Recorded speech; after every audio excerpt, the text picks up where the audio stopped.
Hello, I'm J. Jermaine Bay of Elodian Moorish Pradium, Ante, Colorado. The acronym is AMPAC. I'm the Chief Judge of Consular Court. Today is Class 182. Class 182. What did we learn in Class 181? Well, we were giving honors to our good brother Timothy Drew Ali, as well as we were giving honors to our good brother Martin Luther King Jr., right? We were celebrating the fact that their birthdays fall in the month of January. And it's very interesting to note that Noble Drew Ali transitioned in 1929 and Martin Luther King was born in 1929. I think that's very interesting to note, but we paid honors to them in the previous class. But also, what did we point out? We pointed out the obvious in regards to what? The rule of law. You see, when you talk about history and we keep our fallen brothers and sisters in mind, you must always talk about the history, but you must tie law into history because it's law and history goes together, right? So we talked about what? The fact that the Moors, such as Noble Drew Ali and Martin Luther King, both of them, as well as any other of our brothers and sisters who were freedom fighters, they all had an obligation according to treaty language and treaty supreme law of the land to do what?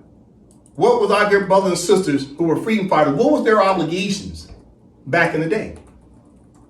It was to enforce the Treaty of Madrid of 1880. Article 15, paragraph 1 says that all Negroes, i.e. all Moor subjects, i.e. any subject of Morocco that has been naturalized in a foreign country's jurisdiction shall return to Morocco and choose between the entire submission to the laws of the Empire of Morocco or the obligation to quit Morocco with the consent and permission of the Empire Morocco's government. Meaning what? Anybody with a Negro face had to follow the directions and the provisions of treaty language of Article 15 of Treaty of Madrid of 1880. That means anybody who call themselves Negro, black, colored, African American, Moorish American, Hebrew Israelite, you name it. We all have an obligation according to treaty language to either pledge our allegiance to our political mother, which is the Empire of Morocco, or to give the Moorish government an opportunity to at least take a look at your application that says you want to remain a naturalized American citizen. If you want to remain naturalized, meaning an adopted citizen of the United States, then the Moorish government of the Empire of Morocco is supposed to give you permission via application to remain naturalized. That's what the treaty says. Well, what happened? Well, the vast majority of us, at least 80 if not 90% of our population, of everyone who has a Negro face, didn't even know they was a Moor. Why didn't we know that we were Moors? It's because, unfortunately, the colonists didn't want us to know. And the colonists turned around and paid off our own people to keep this knowledge away from us. The house Negro kept this information away from the field Negro. And that's the truth. So today, see that this is the month of February, in which the colonists created what's commonly known as Black History Month in February. Why did they create a month for these quote unquote black people? Is to keep you under what? Cognitive dissonance, because your children are growing up calling themselves black. And by the time your child grows up calling themselves black, when they become a teenager and adult, they still think they're black. It's about the training of cognitive dissonance. They want us to keep calling ourselves a crayon instead of calling ourselves a Moor. So today we'll talk about and connect the word blackamoor, the word Moor, and the word state, because you know everything I teach about an AMPAC study session is about statehood. It's about international law, Moroccan law, and treaty law. It's all tied into the word state, because only states can enforce laws. We must talk about law and history. So today we'll continue on till we're in the month of February 2026. Let's try to bridge these two things about statehood and the fact that we've been what? Undermined by the colonists, and we've been undermined by our own people through corporate entities. We'll talk about that today. All right, let's get into the class. As the Moors know, I always open up the Constitution. The Constitution is paramount. Paramount means first. Now keep in mind, the colonists never wanted us to achieve this right here. They never wanted us as Moors to understand how to get our sovereign capacity, political rights back. The colonists always tried to stop us from first understanding our true identity of nationality. But they also knew that once we understood our nationality, the only way for you to secure your nationality is through statehood, because you have to pledge your allegiance to a state. This is why the Treaty of Madrid of 1880, Article 15, paragraph 1 said, you shall return to Morocco. Well, what is Morocco? It's a state, it's a country. And choose between entire submission to the laws of the Empire of Morocco. So what is the law of the Empire of Morocco? It has to be a constitution. You're pledging your allegiance to what? The Constitution. Every time you see someone standing there taking office, what are they pledging their allegiance to? It's the Constitution. That's the first law, the fundamental law of a state. So we as Moors, we are in the absence of a constitution to pledge our allegiance to what? The entire submission to the laws. But we didn't have a law of the state. You see? So now we're following the instructions. Keep in mind, this is the cover page is 106 articles to this Constitution. Okay? The Moors must pledge their allegiance to the Constitution of the state. Moving on. All right. As the Moors know, this is the flag of the Empire of Morocco, is a Circle 7 flag. Here's the seal of the Empire of Morocco's government. Right? You want to learn more? Go to eomgob.com. All right? Okay, and once you go to the website, this is what you'll see. You'll see the seal, you'll see Empire Morocco, and there's the flag. All right? There's the flag. Okay? All right. Now, I want to bring to the Moors' attention, the Empire Morocco has established a new YouTube channel. We're going to start having what's commonly known as the Moorish podcast for the Empire Morocco. You can search that on YouTube, Empire of Morocco podcast. You'll see the seal, right? It says Moorish podcast, Empire Morocco. We'll start loading up some podcasts. That way you start to see the Sultan talking, Sultan Kingdom Bay of the Empire Morocco, and other podcasts. That way you can start understanding more about your lawful rights, okay? So we'll continue to upload more discussions there. Also, it's my understanding the speaker of the Empire Morocco, her name is Makara El. She's been voted in as the Speaker of the Legislative House. She's going to start doing podcasts as well. That way the women can start hearing other women talk about the Empire of Morocco. Okay?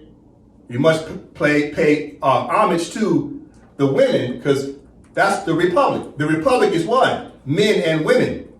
And when men and women create the next generation of children, those children grow up and become the new men and women of the Empire of Morocco. So we have to pass this knowledge down through both men and women. So we need to have a women representative as well on the podcast. Okay, so keep that in mind. I'll talk about this from time to time. Okay, moving on. Now, all the Moors know regarding constitutions, each of the smaller territories such as Colorado, right? This is the Constitution of Lothian, Moorish, Praedium, Colorado, which is, the acronym is AMPAC, so of a small territory, right? So all the Moors need internal constitutions, right? Internal constitutions that come under the Empire of Morocco. So the Empire of Morocco's constitution, and then you got what? AMPAC's constitution underneath here, right? You got your mother constitution, then you got all the other constitutions that come under the protections of the Empire of Morocco, okay? Moving on. All right. Now, in the previous classes, we were talking about state continuity, right? Or continuity state, and we're talking about succession states, right? Trying to make a distinction between these two legal personalities, because we're talking statehood, right? And that's important to understand what? What is the distinction between the Empire of Morocco as a state and the Kingdom of Morocco as a state, right? What's the distinction between these two flags? right? When you see a flag, the flag represents our mother. Flags are female in character. So you got the King Morocco's flag, and then you got the Empire Morocco flag. There's a distinction between empire and the word kingdom. Our flags also make a distinction. Empire flag, kingdom flag. Our head of state makes a distinction. Who's the head of state for the Empire of Morocco? Kingdom Bey, Sultan. He was elected. Then you got the King Morocco, Mohammed VI, a monarch, right? So we have to keep studying what is the two distinct legal personality between states. All right, so we started learning more about that in class 180, class 181, right? Or should I say class 179, class 180. In class 181, we started then venturing to talking about Noble Ali and Martin Luther King, but we also tied that to statehood, because statehood is about treaties and international law. All right, so today we'll continue on, understanding we're in the month of February 2026, so let's keep talking about tying statehood into the fact that we've been naturalized and colonized people. And the reason why we remain naturalized and colonized is because we don't understand international law. We don't understand the fact that 84 countries around planet Earth have already decolonized. The African states, the islanders, etc. Asia, everybody decolonized except for the Moors. Here what's commonly known as North America or North Europe, etc. Basically 2/3 of planet Earth has already decolonized except for the territories where the Moors live. Exclusively where the Moors live. What do I mean? People with Negroid faces who are already confessing and declaring that they're Moors, who run around with fezzes on. We are the only ones that are still allowing the Europeans, i.e. the colonists, to keep us in a subjugated, naturalized status. We're the only ones. It's time for us to wake up and decolonize. Martin Luther King tried to tell you that this was our land. He said before the Plymouth landed, we were here. He said before what? Before the Declaration of Independence was written, we was already here. We was here already. We didn't come on no slave ship. We'll talk about that today. And we'll tie that into what?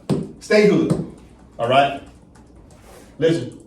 Okay, in previous classes, we started talking about the Vienna Convention on Succession of States and Respective Treaties, done at Vienna on 23rd August 1978. So we started going over the definitions of how they started to define states, right? We started looking at Article 2, which is use of terms, a couple classes ago, right? Started understanding what was treaties, succession of states, right? We started looking at these definitions, right? Succession of states, we'll start going back over that again. Predecessor state, successor state, right? I know this is deep information, but more of us have to study. We have to study. We have to raise our level of degrees, okay? We talked about newly independent states, right? You go back to classes 181, etc., 180, and learn about that, okay? All right, so we have to keep learning about the definitions of states, okay? But today, like I said, we're going to continue on. We're trying to combine the combination of statehood and combining that along with the understanding of what is Noble Ali, Martin Luther King, Malcolm X, and John Henry Clark tried to tell us. All right, we'll talk about that today. All right, we must understand this because we as a people have been dropping the ball. We have to examine ourselves. We have to use critical analysis of self. Once we identify our own problem, in other words, what part are we playing in our own demise, then we can better understand what we need to do to fix this. Because we already know what the Europeans are doing. They're maintaining what? Colonialism. Okay, if they're doing colonialism, then what's the antidote? Decolonization, right? Colonization, then there's decolonization. So we have to study decolonization. In order to study decolonization, we have to first figure out what's going on. How do we decolonize? Well, first it started in the mind.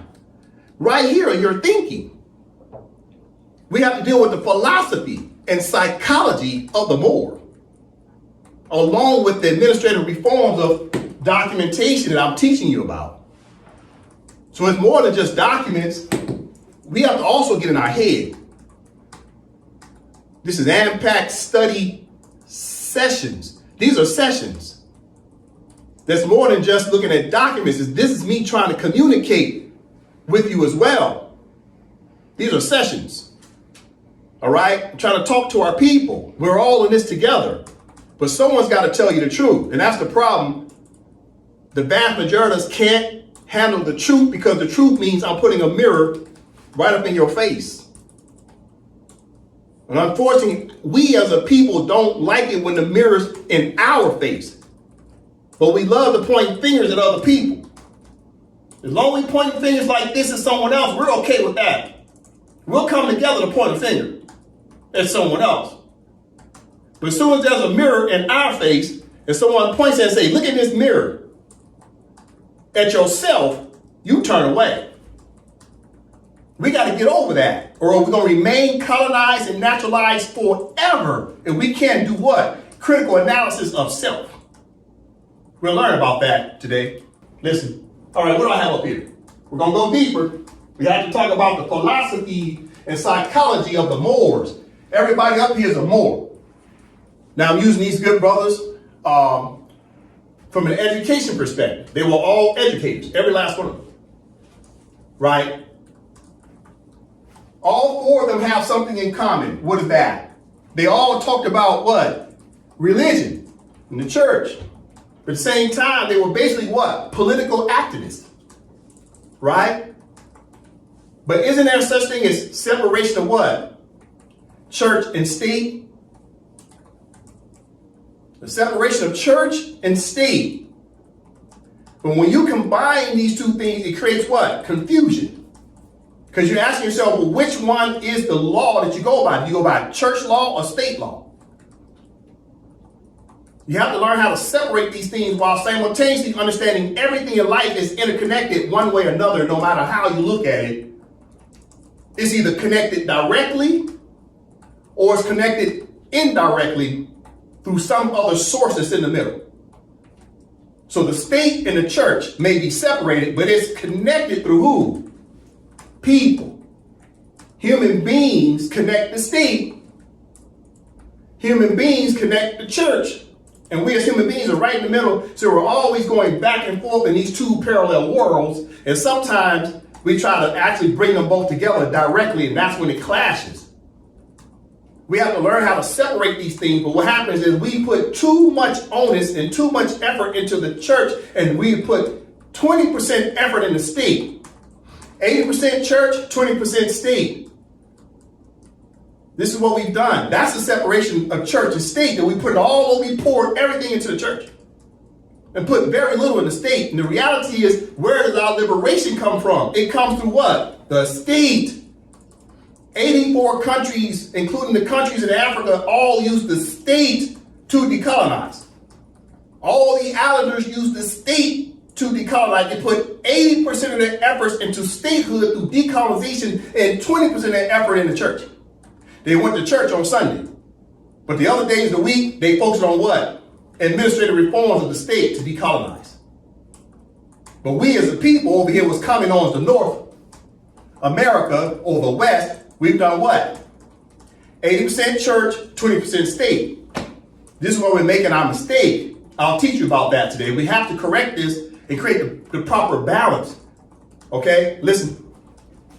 So these good brothers, from the top it says, freedom fighters, who were descendants of naturalized Moor subjects of the Empire of Morocco in accordance with Article 15, Sections 1 and 2 of the Madrid Convention of July 3rd, 1880. So every last one of these good brothers, who? Timothy Drew Ali, El Hajj Malik Shabazz, commonly known as Malcolm X, Martin Luther King Jr., and John Henrik Clark are Moors.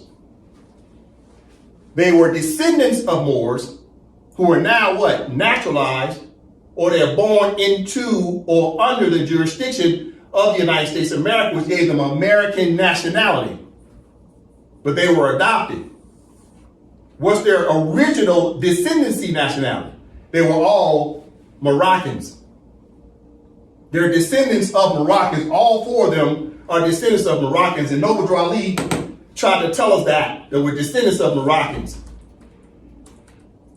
All right? Listen. So all four of those gentlemen had the same obligations. Keeping in mind, this is the right of protections in Morocco. The Treaty of Madrid of July 3rd, 1880. Keeping in mind, Noble Ali was born in 1886. So Noble Ali was born 6 years after this treaty came out. Treaty supreme law of the land. Supreme law of the land. Supreme what? Supreme language, right? So you go down to Article 15, and Article 15 clearly tells the Moors instructions, right? These are the same instructions that who's supposed to follow? Who's supposed to follow these instructions? I'll show you. All four of these good brothers. They were obligated to the treaties just like today. In the year 2026, we're still obligated to the treaty language. Treaties are perpetual, meaning they renew themselves every day. The treaty renews itself every day of the year. It's perpetual. It never stops until it's terminated by two parties, and the parties have to be what? The leaders of the two countries. The Empire of Morocco and the United States of America has never dissolved the Treaty of Madrid. Therefore, all these brothers, no matter when they was born or when they died, during their lifetime, they have the same responsibility to what? To follow the prescription of the Treaty of Madrid of 1880, Article 15, paragraph 1. But since they did not pledge their allegiance to the Empire of Morocco as instructed in paragraph 1, then they automatically fell under paragraph 2. All right? All right, as a refresher, we're going to read it again, then we're going to move on. Paragraph 1, paragraph 2. Paragraph 1, decolonization. Paragraph 2, colonization. Paragraph 1, repatriation. Paragraph 2, naturalization. That must be understood. Let's take it from the top. Noble from the top. Right of protection in Morocco, July 3rd of 1880, Article 15. Any subject of Morocco who has been naturalized in a foreign country and who shall return to Morocco shall, after having remained for a length of time equal to that which shall have been regularly necessary for him to obtain such naturalization, choose between entire submission to the laws of the empire and the obligation to quit Morocco, unless it shall be proved that his naturalization in a foreign country was obtained with the consent of the government of Morocco. Foreign naturalization heretofore acquired by subjects of Morocco according to the rules established by the laws of each country shall be continued to them as regards all its effects without any restriction. All right, so in paragraph 1, it's about what? Repatriation back to the state to pledge your allegiance to your mother country. Paragraph 2 is you basically remaining naturalized and colonized. You see? So the Moors had an obligation to follow the treaty prescription.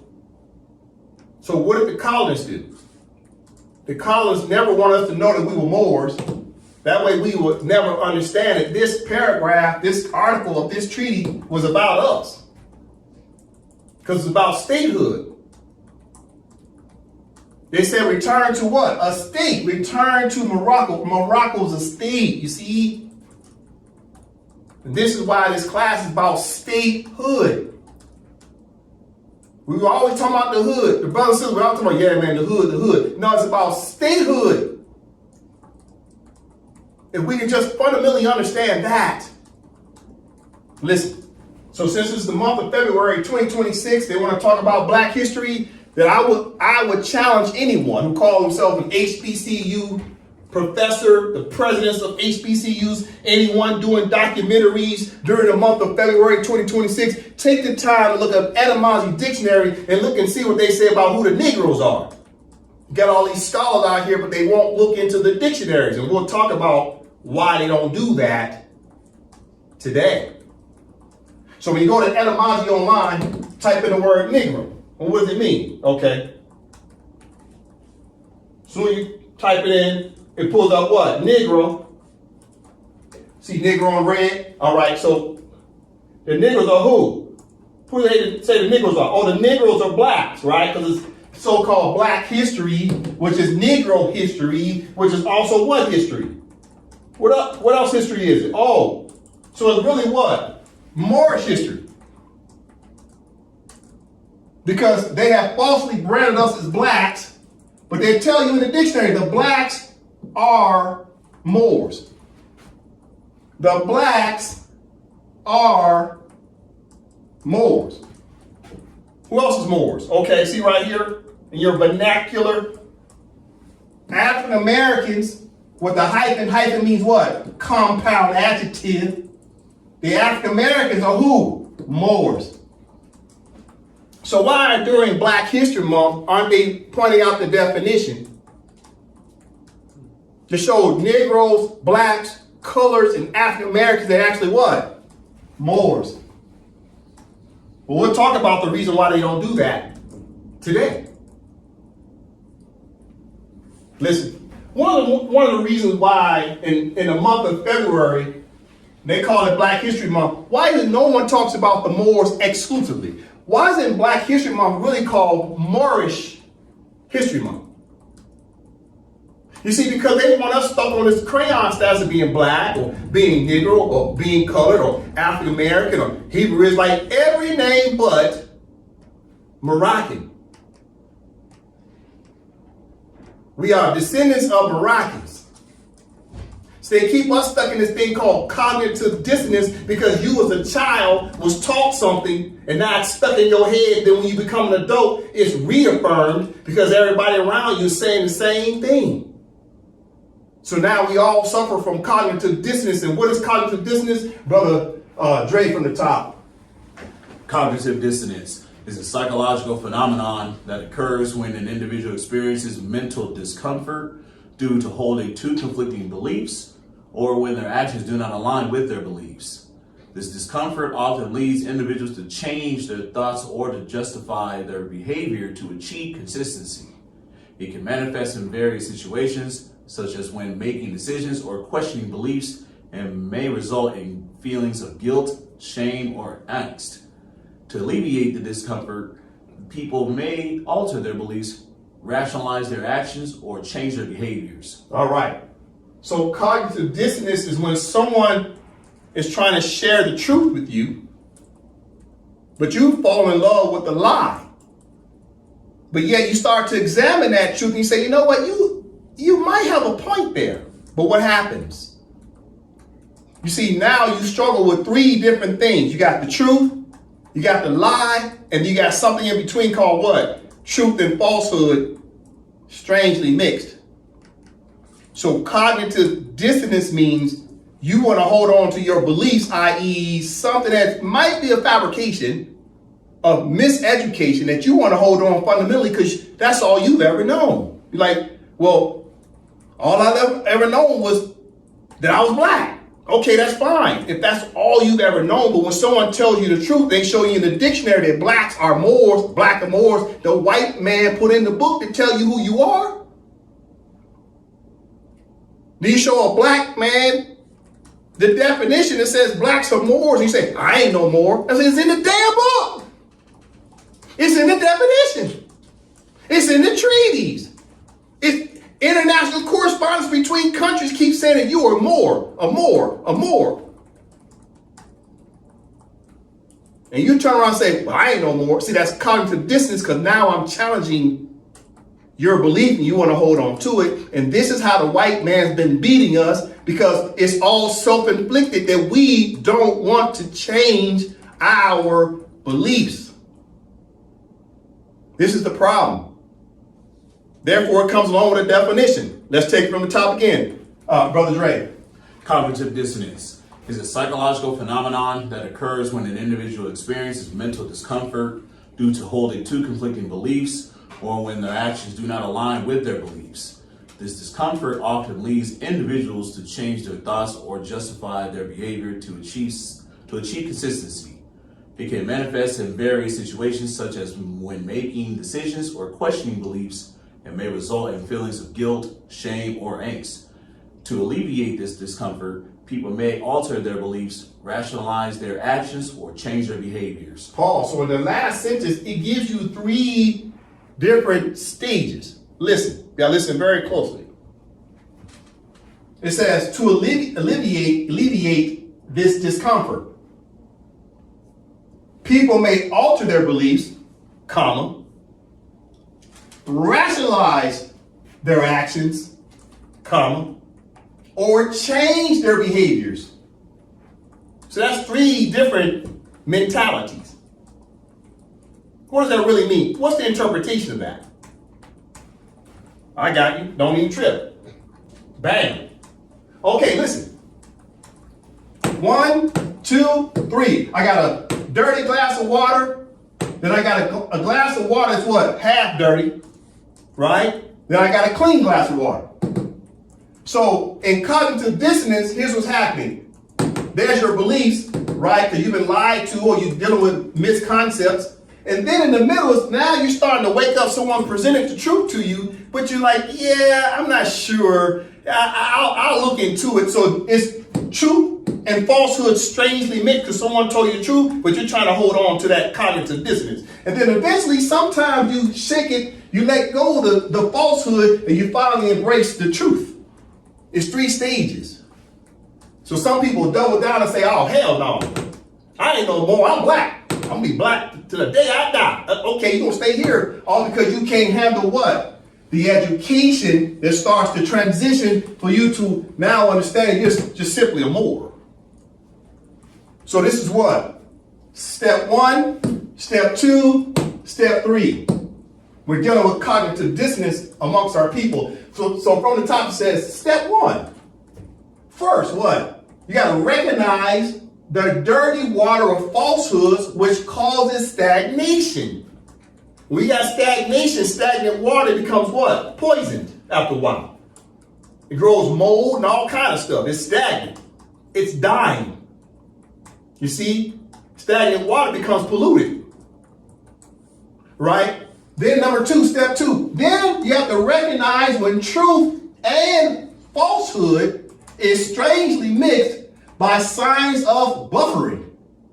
And for example, movement on a treadmill, like running in place, meaning you're going nowhere fast. You think you're making progress and you're not. You're on a treadmill. You're walking in circles. It looks like movement, but it's disguised. When they tell you, keep hope alive. See, that's treadmill talk.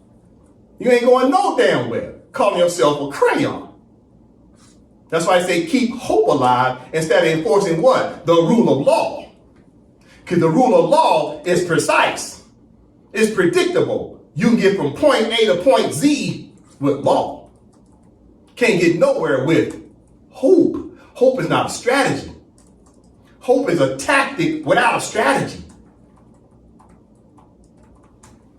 Number 3, step 3. You got to recognize when truth is verifiable by forward progress. For example, finish line up ahead. You can see the finish line because you're heading straight towards it. You can see it. You can measure it. You know it's there and you're heading towards it. It's A to Z. It's a mathematical formula. X times Y equals Z. Something can be measured. Something can be tracked. Something can be followed, such as what? 84 countries have already decolonized on planet Earth by utilizing what? The provisions of international law, the Charter of the United Nations, as well as United Nations resolutions, such as Resolution 1514 of the year 1960. That's trackable, that's measurable. You can go back and look in the past to see how many countries use that same law, the rule of law, to decolonize. In the countries of Africa that say, keep hope alive, no, they say, hey, it's about the rule of law. And they enforced it. The islanders did the same thing. The islanders say, keep hope alive. No, you know what they did? They said, where's that Charter of the United Nations? It's 111 articles. I need to read it. That's the instructions. And that's what they did.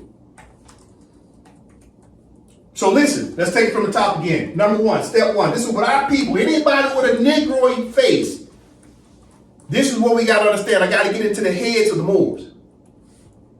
Because me standing here just teaching you international law, Moroccan law, treaty law, it means nothing, because first, we have to understand and acknowledge we suffer from cognitive dissonance. We want to hold on to beliefs, and those beliefs have kept us on the plantation of Candyland. And this is why when you watch the movie Django and the one sister said to Colonel Sanders, she said, "Yes, Big Daddy? Yes, Big Daddy?" What did she tell him? See how she was just walking around on the plantation? La, la, la, la, la. She wasn't out in the field, was she? Yeah, she got comfortable. See, she worked near the big house. So she's dealing with cognitive dissonance because she really don't think she's a slave anymore because she ain't in the field. She get to talk directly to Colonel Sanders. Yes, Big Daddy? Really? That's cognitive dissonance. You think the field Negroes call them Big Daddy? No, they call them all kind of curse words. We got to understand these different variations of what we deal with. What's happening? Let's take a look at it. Because AMPAC study sessions has got to let the Moors know we're doing this to ourselves. It's self-inflicted. Self-sabotage. It starts with our head. Listen. Dirty water, truth and falsehood strangely mixed, because you're going through a transition, and eventually you get to the part where you have clear water, because now we can teach you something that's verifiable. The information is verifiable, and you can see the finish line. There's no more treadmill, and it's certainly not just a pure lie. It's not stagnation. You must know the difference between stagnation versus what? Running in place. All right, so here's what we need to do. We need to go from this dirty water, stagnation, to now transitioning into teaching, learning. Education is key.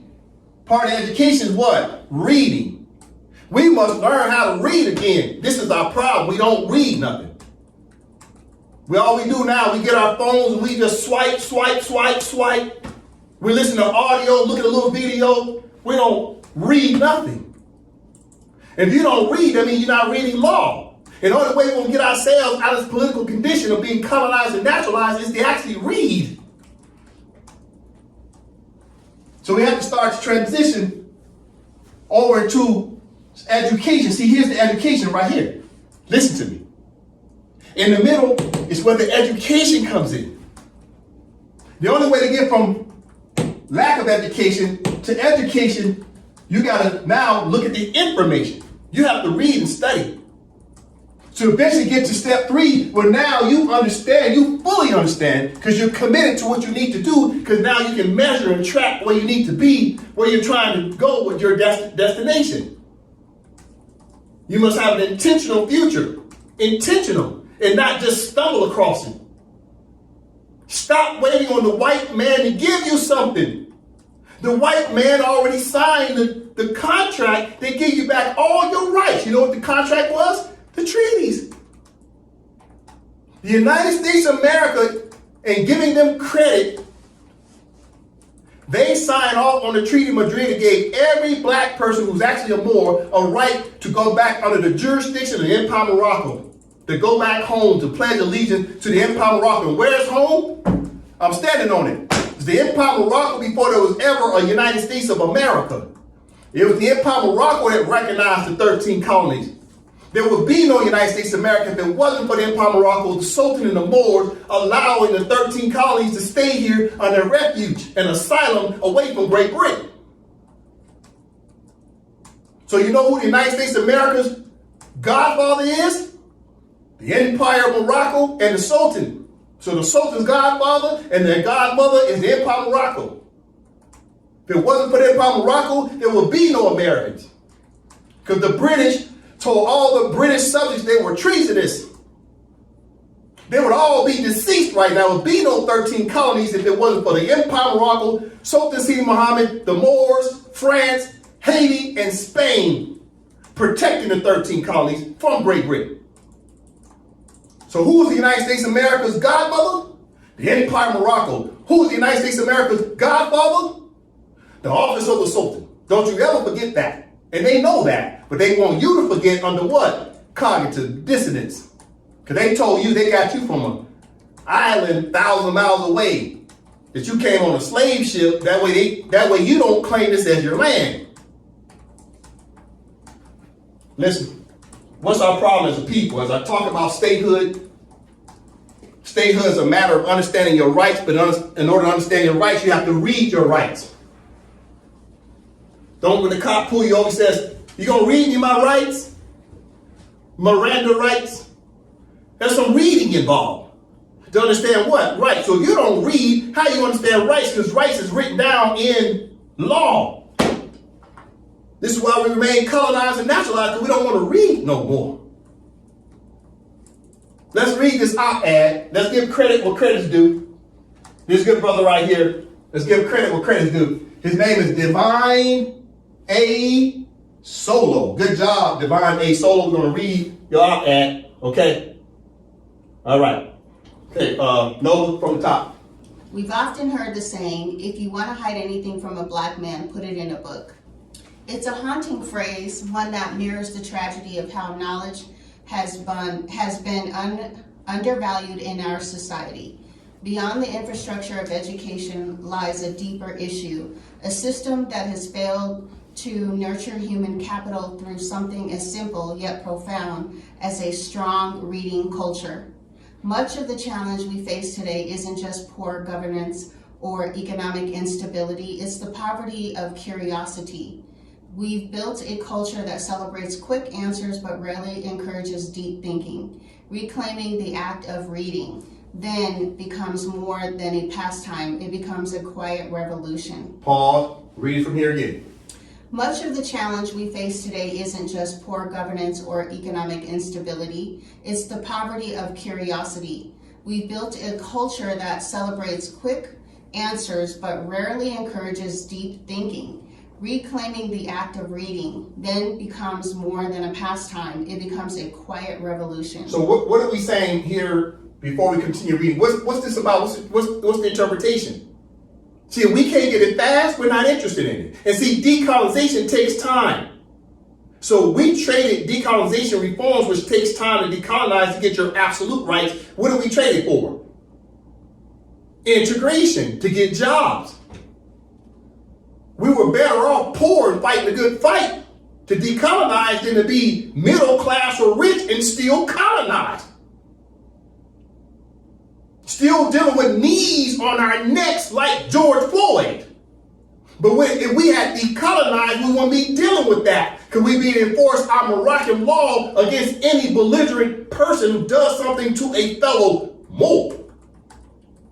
But instead, we remain black because we started talking about black power and the black dollar. There's no such thing as black power. There's Moorish power through our state government. We delayed our own justice because we want things fast instead of putting in the time to build the infrastructure of decolonization to do what? Repatriate back to the state. From top again, no. Much of the challenge we face today isn't just poor governance or economic instability, it's the power of curiosity. We've built a culture that celebrates quick answers but rarely encourages deep thinking.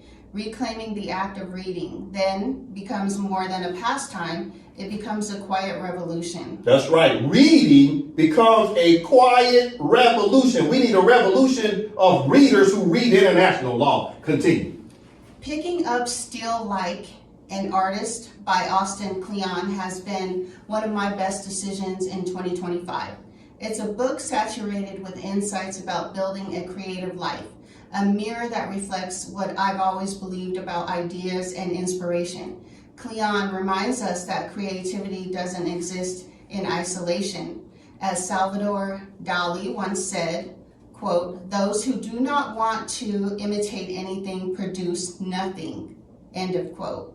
That quote struck me deeply. True creativity isn't about producing something entirely new. It's about refining, reimagining, and reinterpreting what already exists. Every idea we build is built upon another, shaped by the creators before us. Paul, so what was created before us in 2026? The empire of Morocco was already here. We had to reinstate it. We didn't have to reinvent it. We didn't have to invent it at all. All we had to do is what? Declare our independence through the proper documentation, write a constitution, install the government again, three branches of government, and the head of state, which was the Sultan. That's all we had to do. And then start checking the rest of the political boxes by enforcing what? International law, constitutional law, treaty law. That's all we had to do. From top again, though, right here. That quote struck me deeply. True creativity isn't about producing something entirely new. It's about refining, reimagining, and reinterpreting what already exists. Every idea we birth is built upon another, shaped by the creators before us. But imitation must go beyond the surface. Don't just imitate the work, imitate the process. Study how creators think, how they fail, how they recover, and in doing so, you begin to uncover your own unique voice. Another powerful idea from the book is the need to bring your body into your work. In this digital era, most of our creative expressions live behind screens, optimized by PDFs, posts, and pixels. We delete errors like they never existed, and in doing so, we sometimes erase the process that gives depth to our craft. Cleon challenges us to return to the physical, sketch ideas on paper, cut and paste from newspapers, make a mess if you must. It's in those tactile moments that the brain reconnects with the body and creation becomes something more organic and embodied. I also decided to make reading a social statement. I only read still like an artist when I'm in transit. My reason is simple: to spark curiosity among co-communers. Each time I pull out the book, I notice several glances, people wondering what I'm reading. The bold chapter titles often draw a second look, sometimes even a conversation. For me, this wasn't just about staying mentally engaged while traveling. It became a small act of advocacy, a reminder that to others that books still hold power. Like addicts who respond to familiar cues, perhaps a single act of public reading can awaken a retired bookworm or inspire someone to start again. Sometimes the most radical thing we can do is to be seen doing what matters. In a world where knowledge is often hidden in plain sight, picking up a book becomes an act of resistance. This is how I shape culture, one book at a time. All right, thank you. So how he ends is, in a world where knowledge is often hidden in plain sight, picking up a book becomes an act of resistance. This is how I shape culture, one book at a time. So when he has a book, not only is he learning, but he recognizes other people are curious and would want to know what you're reading and what it's about. You see, AMPAC study sessions the same way. It does what? AMPAC study sessions does what? This is how I shape culture, one book at a time. I do it through AMPAC study session. Each AMPAC study session creates curiosity, right? It teaches us law. We're reading, and we're learning how to decolonize. We're learning the fact that we were naturalized Moors. Our original nationality was Moroccan. We have been adopted, and now we're called Americans. But the treaty said we have to return back to our original country, and we're already standing on it. It was the Empire of Morocco before it was ever a United States of America. This is what you must understand. All right, so speaking of reading, all right, so we went over this just as a reminder. Let's go back to the top.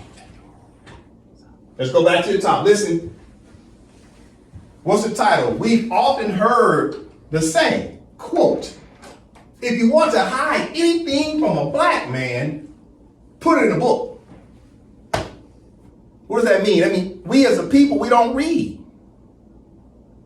And when we read, we want to read something that's short, fast, and gives you a result immediately. You see, when it comes to the rule of law is slow. Politics is slow and law is slow. That's why we're not attracted to it. This is why we rather watch sports, because sports is fast. It's up and down the court, someone's scoring. It's fast. It's immediate response. Your dopamine goes up because it's instant gratification. in sports. When it comes to reading, it takes time to read. And then once you read, you got to comprehend. Once you comprehend, you got to retain it. Once you retain it, you got to recite it. That's a lot of steps involved. Then after that, once you read it, retain it, recite it, then you have to enforce it. And enforcing it takes time because law takes time. It's due process. This is why we as a people don't study law. We're adversarial to law. We think law is a bad thing, and law maintains order. So anyone who takes the time to watch AMPAC study session is teaching law, but it's a pathway forward progress to get to the clean water that way we're no longer naturalized. As long as we remain naturalized, meaning adopted, means we have to adhere to our foster parents' laws and order. But in like manner, once you return to the Empire of Morocco and pledge your allegiance to the Empire of Morocco through its constitution, the Empire of Morocco has its own laws and order. Listen, what I have up here. Speaking of law and order, speaking of reading, speaking of Black History Month, in which there's no such thing as Black History Month because we're not black people, we're Moors. It's Moorish History Month. Black is slave law. Black is slave history. But Moorish history is ancient to talk about the past, present, and future is about Moors. All right, so Brother Dre from the top. Written by Dr. Martin Luther King Jr. in April 1963 while he was confined in a Birmingham jail cell.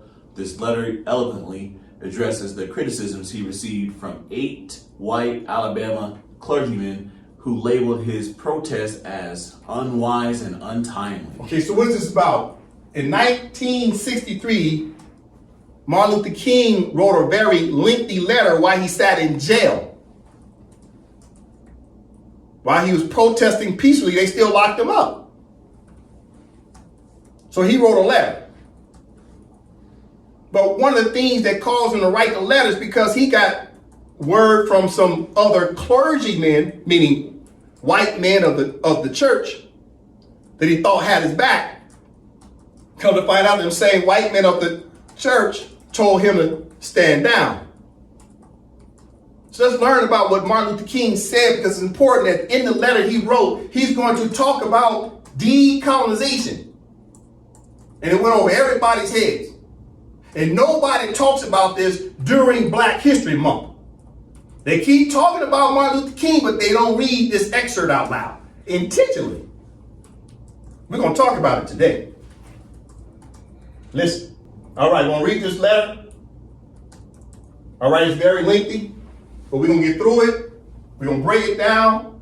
We're going to talk about the fact that Martin Luther King, John Henry Clark, Noble Drew Ali, El Haj Malik Shabazz, how these freedom fighters was trying to tell us something that we didn't listen.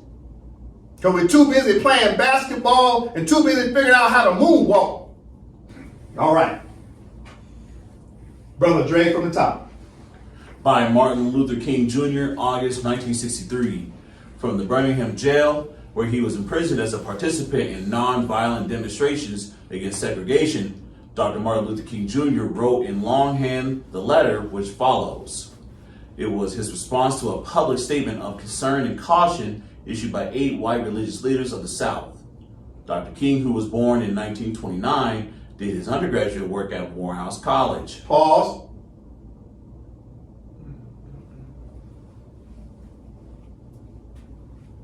Start right here. Dr. King, who was born in 1929, did his undergraduate work at Morehouse College. Pause. Start right here. Dr. King, who was born in 1929, did his undergraduate work at Morehouse College. So what college did Martin Luther King go to? Morehouse. The house of the Moors. The house of the Moors. But they're not going to tell you it's in Black History Month. It's the house of the Moors. They're just going to keep saying Morehouse and no one's catching on. What's the colors of Morehouse? burgundy and white. So you know how they dress up? Black suit, burgundy tie, white shirt. Black represents what? The black suit represents what? The black tassel of the fez. The burgundy tie they wear represents what? The burgundy color of the fez. What does the white shirt represent? The fact that the founder's last name was white. So the color of the school is burgundy and white, but it's really black, burgundy, and white. But the black and burgundy represents the fez and the last name of Mr. White, who was a brother, who started Moor House. It's the house of the Moors wearing black and burgundy.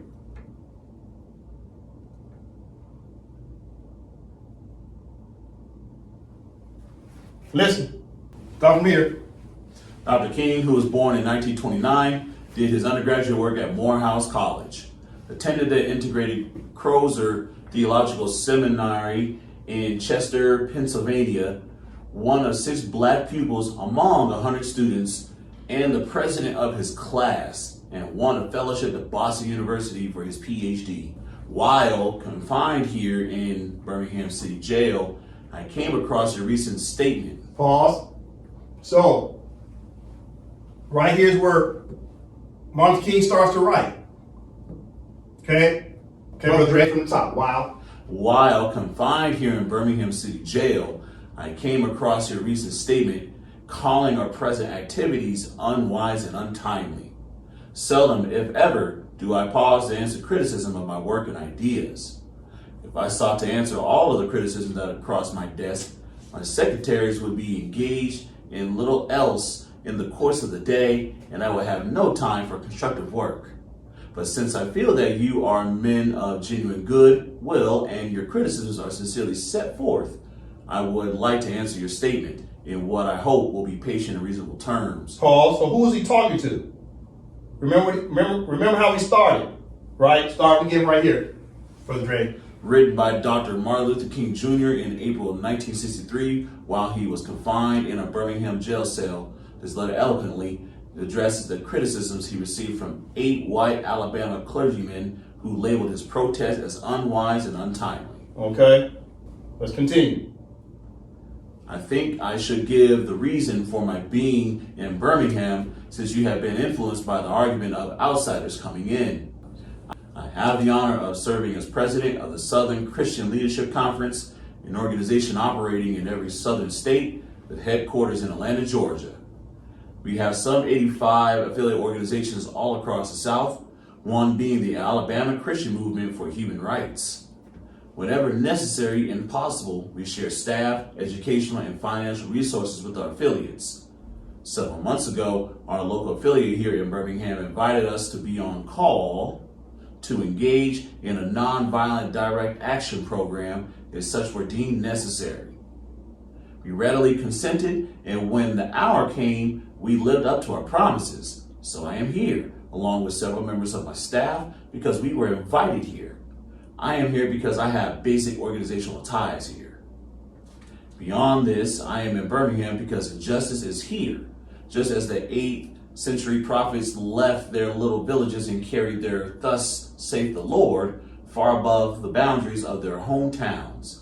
And just as the Apostle Paul left his little village of Tarsus and carried the gospel of Jesus Christ to practically every hamlet and city of the Greco-Roman world, I too am compelled to carry the gospel of freedom beyond my particular hometown. Like Paul, I must constantly respond to the Macedonian call for aid. Moreover, I am cognizant of the interrelatedness of all communities and states. I cannot sit idly by in Atlanta and not be concerned about what happens in Birmingham.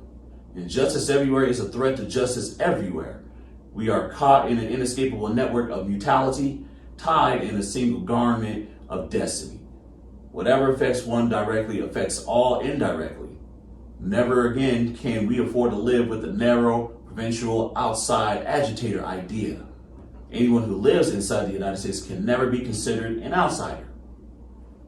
You deplore the demonstrations that are presently taking place in Birmingham, but I am sorry that your statement did not express a similar concern for the conditions that brought the demonstrations into being. I am sure that each of you would want to go beyond the superficial social analyst who looks merely at effects and does not grapple with underlying causes.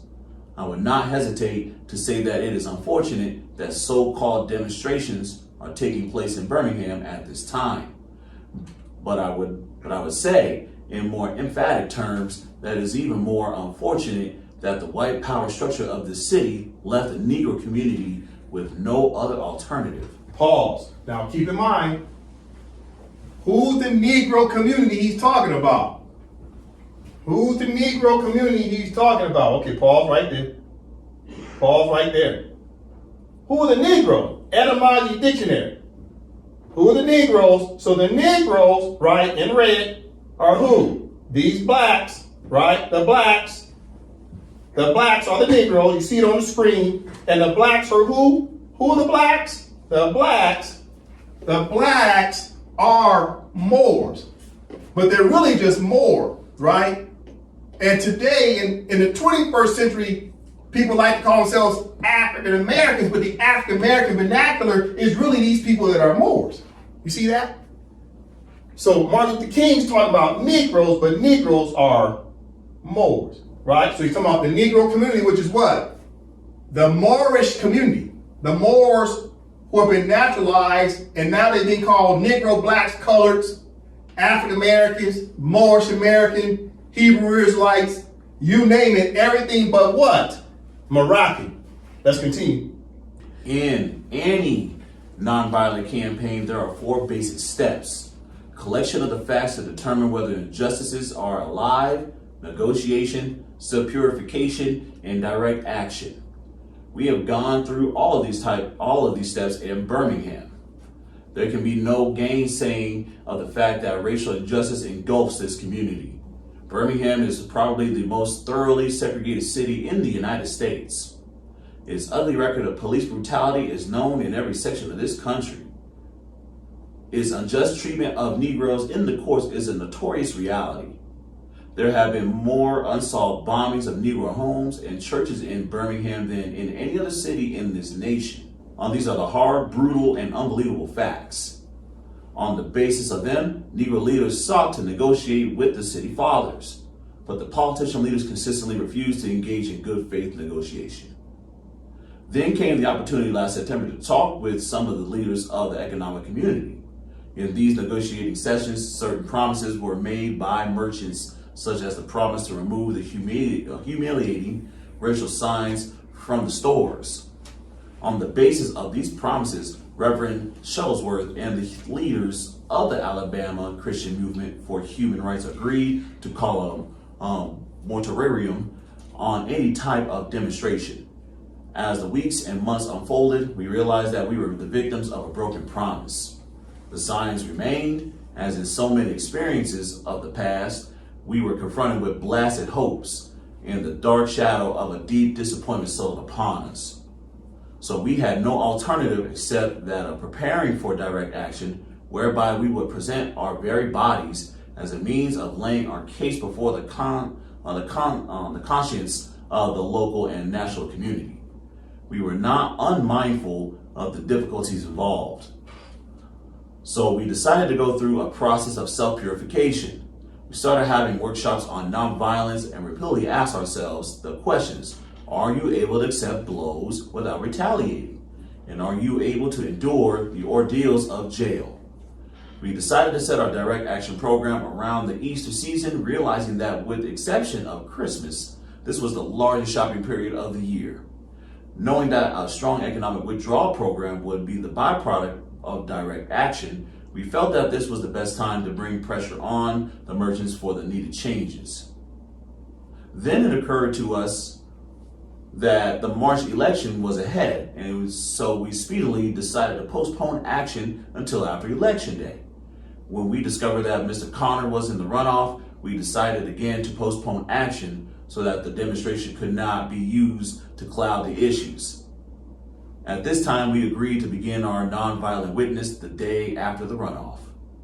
This reveals that we did not move irresponsibly into direct action. We too wanted to see Mr. Connor defeated, so we went through postponement after postponement to aid in this community need. After this, we felt that direct action could be delayed no longer. You will well ask, why direct action? Why sit-ins, marches, and so forth? Is negotiation a better path? You are exactly right in your call for negotiation. Indeed, this is the purpose of direct action. Nonviolent direct action seeks to create such a crisis and establish such creative tension that a community that has consistently refused to negotiate is forced to confront the issue. It seeks so to dramatize the issue that it can no longer be ignored. I just referred to the creation of tension as a part of the work of the nonviolent resister. This may sound rather shocking, but I must confess that I am not afraid of the word tension. I have earnestly worked and preached against violent tension, but there is a type of constructive nonviolent tension that is necessary for growth. Just as Socrates felt that it was necessary to create a tension in the mind so that individuals could rise from the bondage of myths and half-truths to the unfettered realm of creative analysis and objective appraisal. Pause. Read it again right here. Just as Socrates felt that it was necessary to create a tension in the mind so that individuals could rise from the bondage of myths and half-truths to the unfettered realm of creative analysis and objective appraisal. So AMPAC study session is an educational platform that does what? Listen, just as Socrates felt that it was necessary to create a tension in the mind so that individuals could rise from the bondage of myths and half-truths to the unfettered realm of creative analysis and objective appraisals. To get you what? Out of your cognitive dissonance, right? So Martin Luther King's trying to use education. He's also creating tension through what he's doing. Because he's trying to do what? Listen, what is he trying to achieve? This illustration right here. He's recognizing a problem. So he brings in education and tension in order to get people to move towards the clear water of the truth to see their way through to the finish line. He's trying to accomplish a goal. But Martin Luther King knows he's dealing with what? Cognitive dissonance. Because white people are stuck in their old ways. Black people were stuck in their old ways. But a lot of people want to change as well. So how do you get these people and these people to agree to move this direction towards something that's a solution? You got to create what? Tension for critical analysis. To force people to wake up and look at it. In other words, you got to teach something that makes people uncomfortable in order to get their attention, undivided attention. They can't ignore it when it's right in their face. But one thing I learned about our people, you put in their face, they'll walk away because they don't even want to address it. Martin Luther King's going to talk about that. Listen from here, Brother Dre. Just as Socrates felt that it was necessary to create a tension in the mind so that individuals could rise from the bondage of myths and half-truths to the unfettered realm of creative analysis and objective appraisal, we must see the need of having nonviolent gadfiles to create the kind of tension in society that will help men to rise from the dark depths of prejudice and racism to the majestic heights of understanding and brotherhood. So the purpose of direct action is to create a situation so crisis-packed that it will inevitably open the door to negotiation. We therefore concur with you in your call for negotiation. Too long has our beloved Southland been bogged down in the tragic attempt to live in monologue rather than dialogue. One of the basic points in your statement is that our acts are untimely. Some have asked, why don't you give the new administration time to act? The only answer that I can give to this inquiry is that the new administration must be prodded about as much as the outgoing one before it acts. We will be sadly mistaken if we feel that the election of Mr. Boutwell will bring the millennium to Birmingham. While Mr. Boutwell is much more articulate and gentle than Mr. Connor, they are both segregationists, dedicated to the task of maintaining the status quo.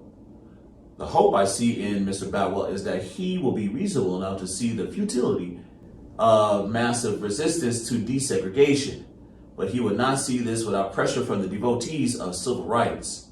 My friends, I must say to you that we have not made a single gain in civil rights without determined legal and nonviolent pressure.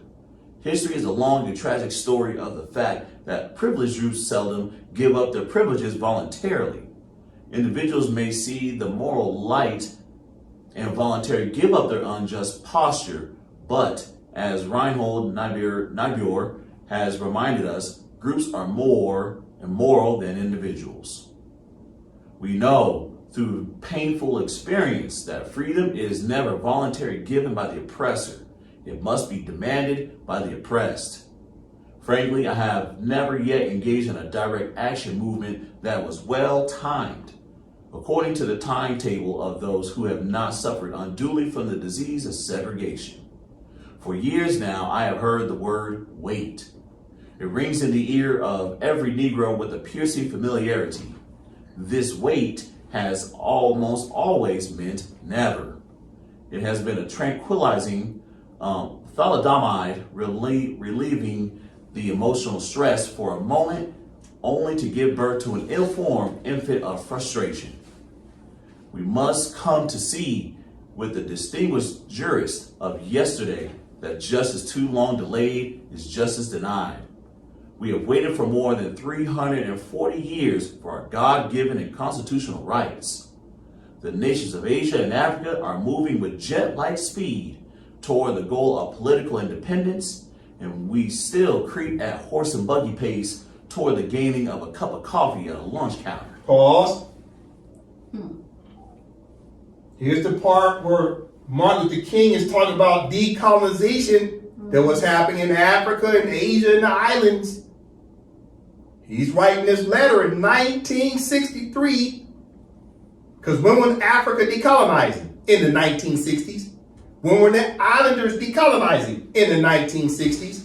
Martin Luther King knew this was happening, so he's writing in his letter saying, all the Negroes of planet Earth are decolonizing. Now listen, take it from the top, right here. Martin Luther King talking about decolonization. The nations of Asia and Africa are moving with jet-like speed toward the goal of political independence. Pause, read again. The nations of Asia and Africa are moving with jet-like speed toward the goal of political independence. Pause, read again. The nations of Asia and Africa are moving with jet-like speed toward the goal of political independence. Pause. Why aren't they talking about this in Black History Month, that Martin Luther King is talking about independence? Is he talking dependence? No, independence. While simultaneously Martin Luther King is talking about what? Integration, which is dependence.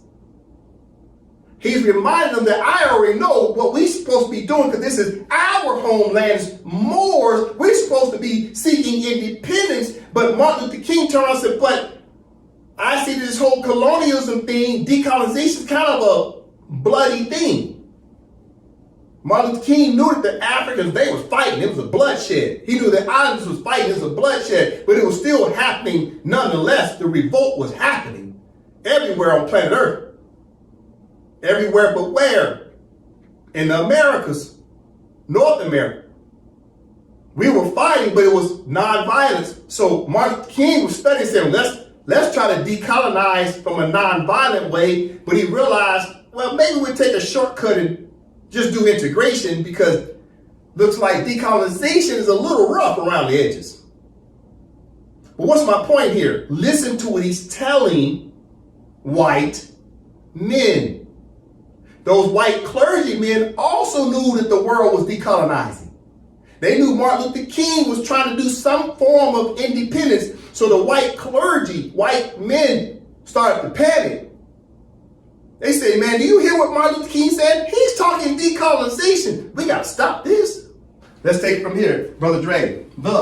The nations of Asia and Africa are moving with jet-like speed toward the goal of political independence, and we still creep at horse and buggy pace toward the gaining of a cup of coffee at a lunch counter. Pause. So right here he says, stop right here. And we still creep at horse and buggy pace toward the gaining of a cup of coffee at a lunch counter. Pause. So what is he saying? Interpretation. He's saying, I'm just trying to get y'all to do integration. The rest of the world doing decolonization. So which one do you want? You want me to help these Moors to do decolonization? Or do you want to do integration? Pick one. But whatever you're going to do, we're going to do it now. See what I'm saying? Mm-hmm. He's saying, do you want integration of coffee at a lunch counter?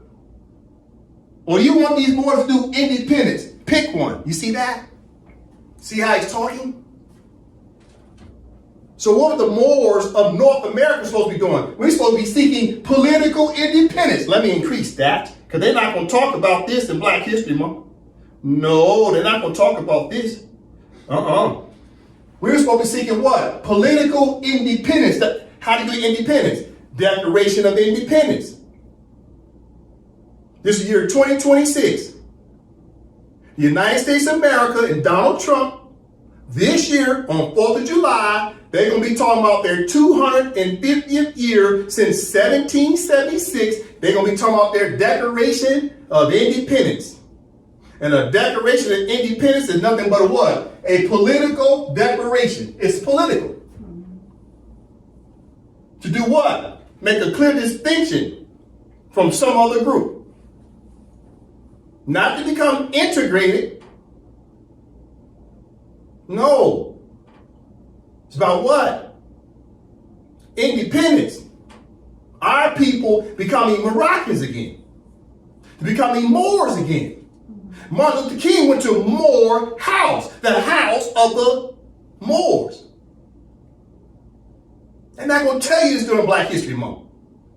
They're not going to tell you this is why they assassinated Martin Luther King. They'll tell you they assassinated Martin Luther King because of the Vietnam War. He was protesting the war. Yeah, that's a part of it because he was getting in the way of the money of the military complex that makes a ton of money off wars. But at the same time, they knew he was talking what? Political independence.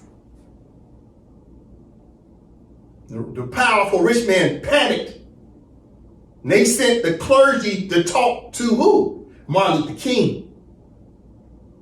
They sent the white clergy as infiltrators to talk to him to get him to stand down. And Martin Luther King said, you got two choices. Decolonization or integration. Well, we're going to do it now. And then they started signing the Civil Rights Acts. Next following year, 1964 Civil Rights Act.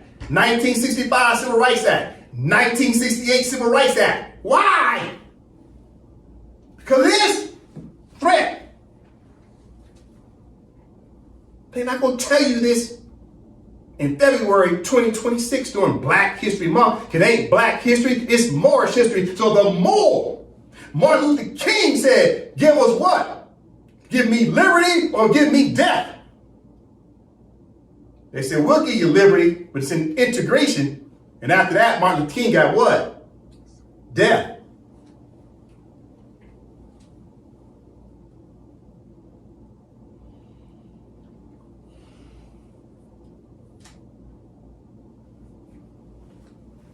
Don't nobody want to talk to me.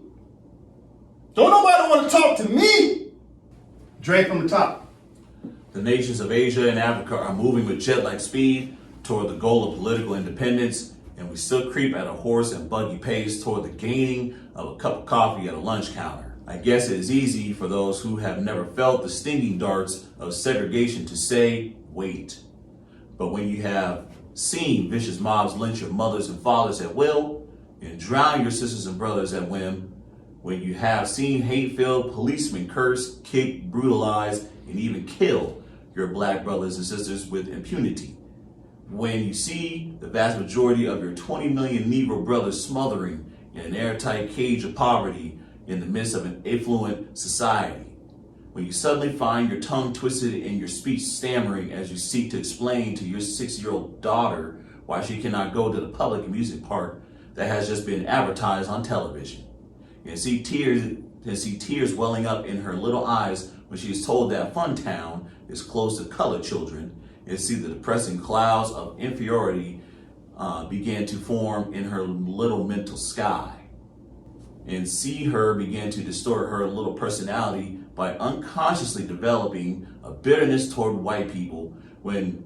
you have to concoct an answer for a 5-year-old son asking in agonizing pathos, "Daddy, why do white people treat colored people so mean?"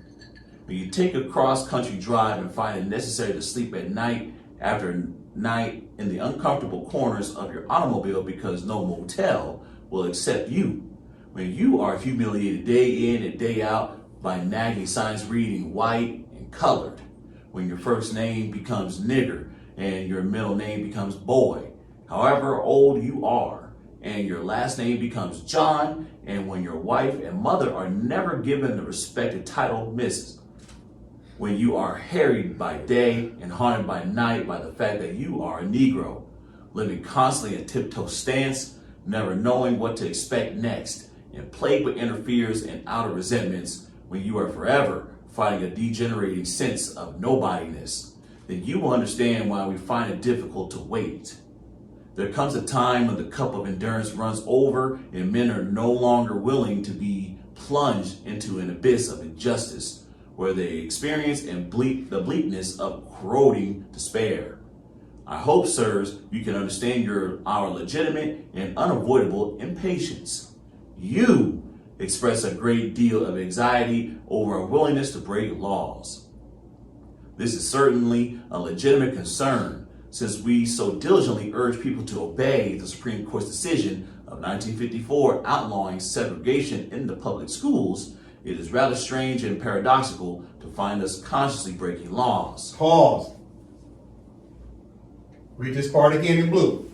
This is certainly a legitimate concern, since we so diligently urge people to obey the Supreme Court's decision of 1954 outlawing segregation in the public schools. It is rather strange and paradoxical to find us consciously breaking laws. So the Supreme Court said, hey, y'all gotta desegregate, right? Outlawing segregation, right? But look at this year. I want you to remember that year, 1954. 1954, I'm gonna say it 3 times. 1954, 1954, 1954. Keep that in mind. I'm gonna come back to that. Okay, right here. One may well ask, how can you advocate breaking some laws and obeying others? The answer is found in the fact that there are 2 types of laws. There are just laws and there are unjust laws. I would agree with St. Augustine that an unjust law is no law at all. Now, what is the difference between the 2? How does one determine when a law is just or unjust? A just law is a man-made code that squares with the moral law or the law of God. An unjust law is a code that is out of harmony with the moral law. To put it in the terms of St. Thomas Aquinas, an unjust law is a human law that is not rooted in eternal and natural law. Any law that uplifts human personality is just. Any law that degrades human personality is unjust. All segregation statutes are unjust because segregation distorts the soul and damages the personality. It gives the segregator a false sense of superiority and the segregated a false sense of inferiority. To use the words of Martin Buber, the great Jewish philosopher, segregation substitutes an I-it relationship for the I-thou relationship and ends up relegating persons to the status of things. So segregation is not only politically, economically, and sociologically unsound, but it is morally wrong and sinful. Paul Tillich has said that sin is separation. Isn't segregation an existential expression of man's tragic separation, an expression of his awful estrangement, his terrible sinfulness? So I can urge men to obey the 1954 decision of the Supreme Court because it is morally right, and I can urge them to disobey segregation ordinances because they are morally wrong. Let us turn to a more concrete example of just and unjust laws. An unjust law is a code that a majority inflicts on a minority that is not binding on itself. This is difference made legal.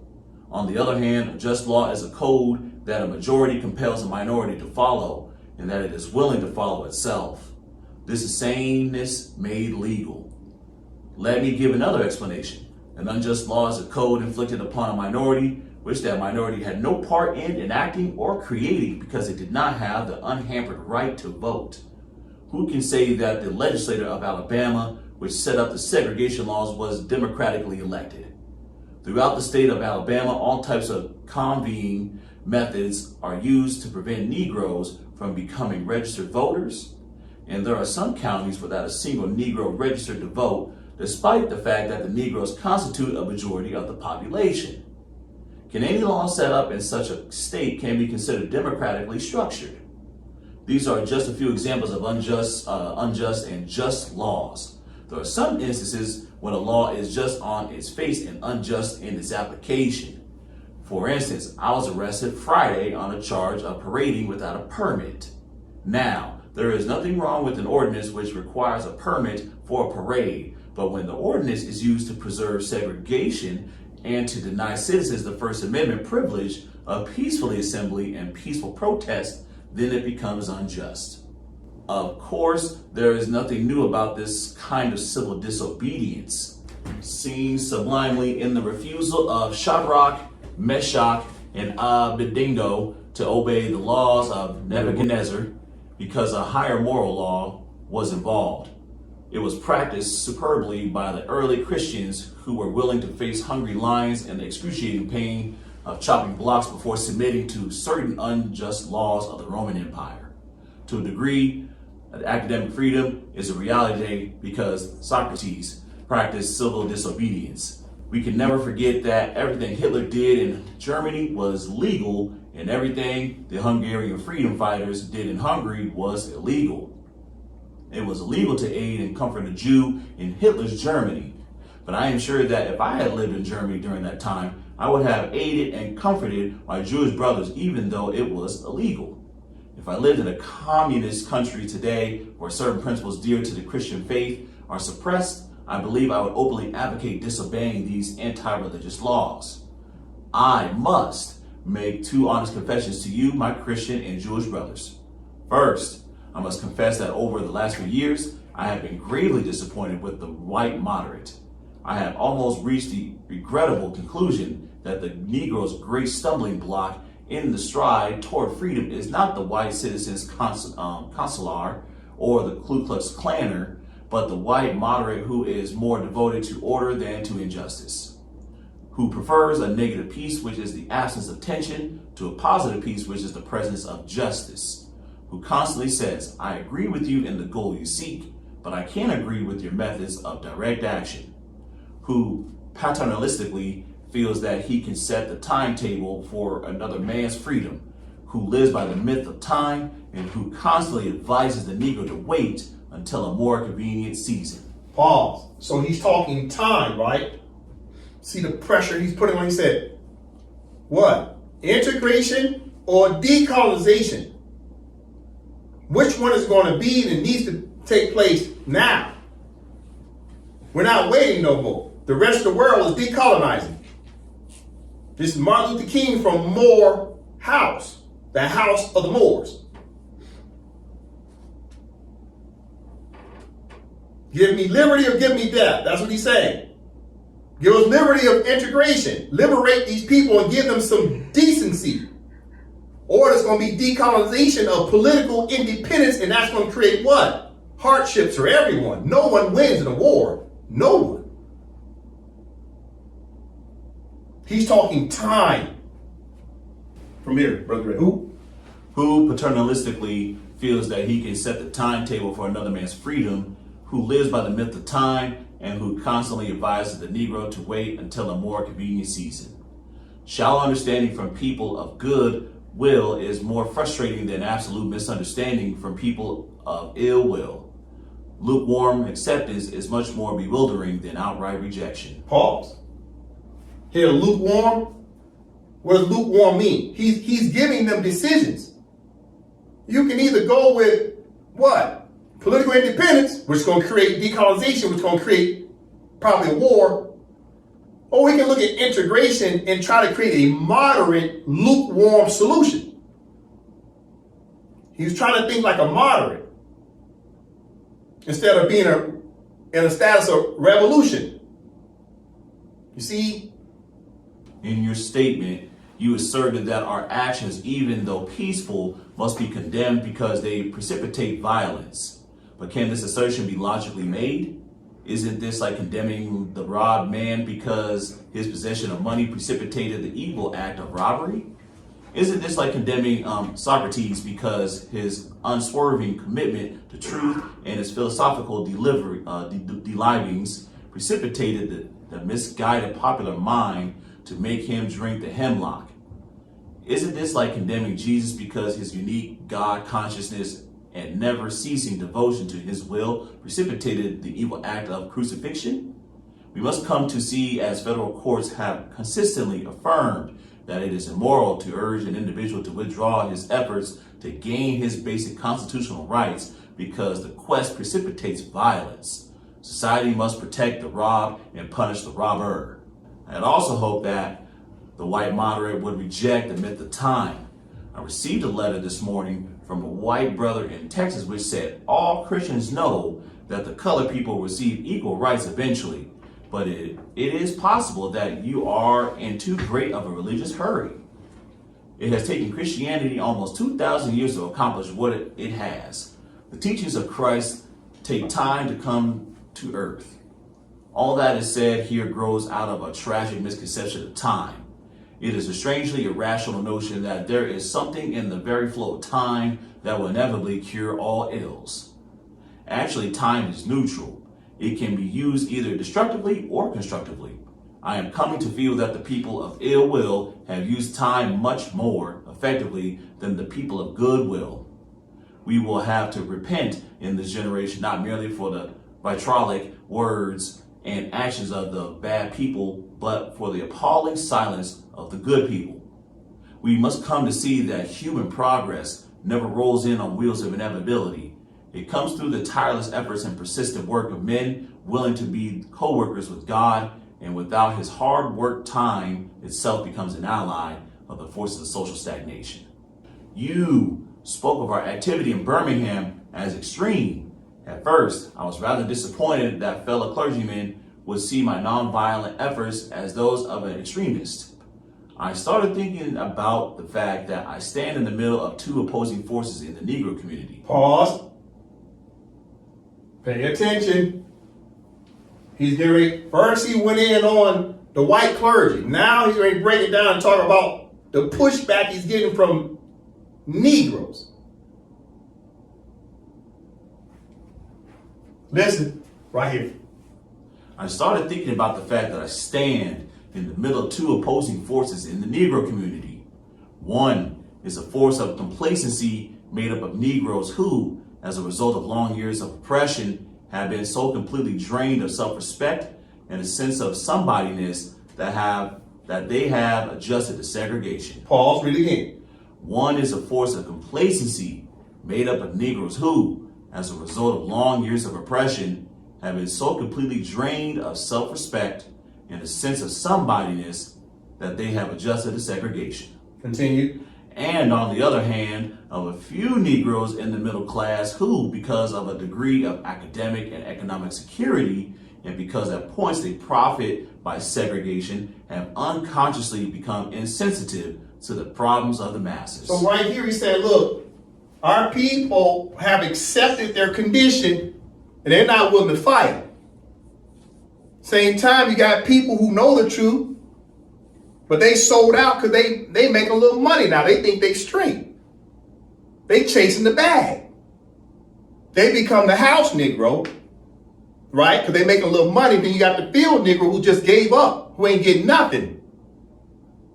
So Martin Luther King said, man, I'm trying to get the people who's got despair to keep the good fight alive. And I'm trying to get these uppity Negroes to fight because they already got some resources. They have education. They've got connections. They have resources. And we all come together and unite. We can do something right for the people. Martin Luther King's in jail writing this. He's in jail fighting for people who've already given up. He's in jail fighting for Negroes who don't want to keep up the good fight. But he still kept the good fight alive. Right here, Brother Dre. The other force is one of bitterness and hatred and comes perilously close to advocating violence. It is expressed in the various black nationalist groups that are springing up over the nation, the largest and best known being Elijah Muhammad's Muslim movement. This movement is nourished by the contemporary frustration over the continued existence of racial discrimination.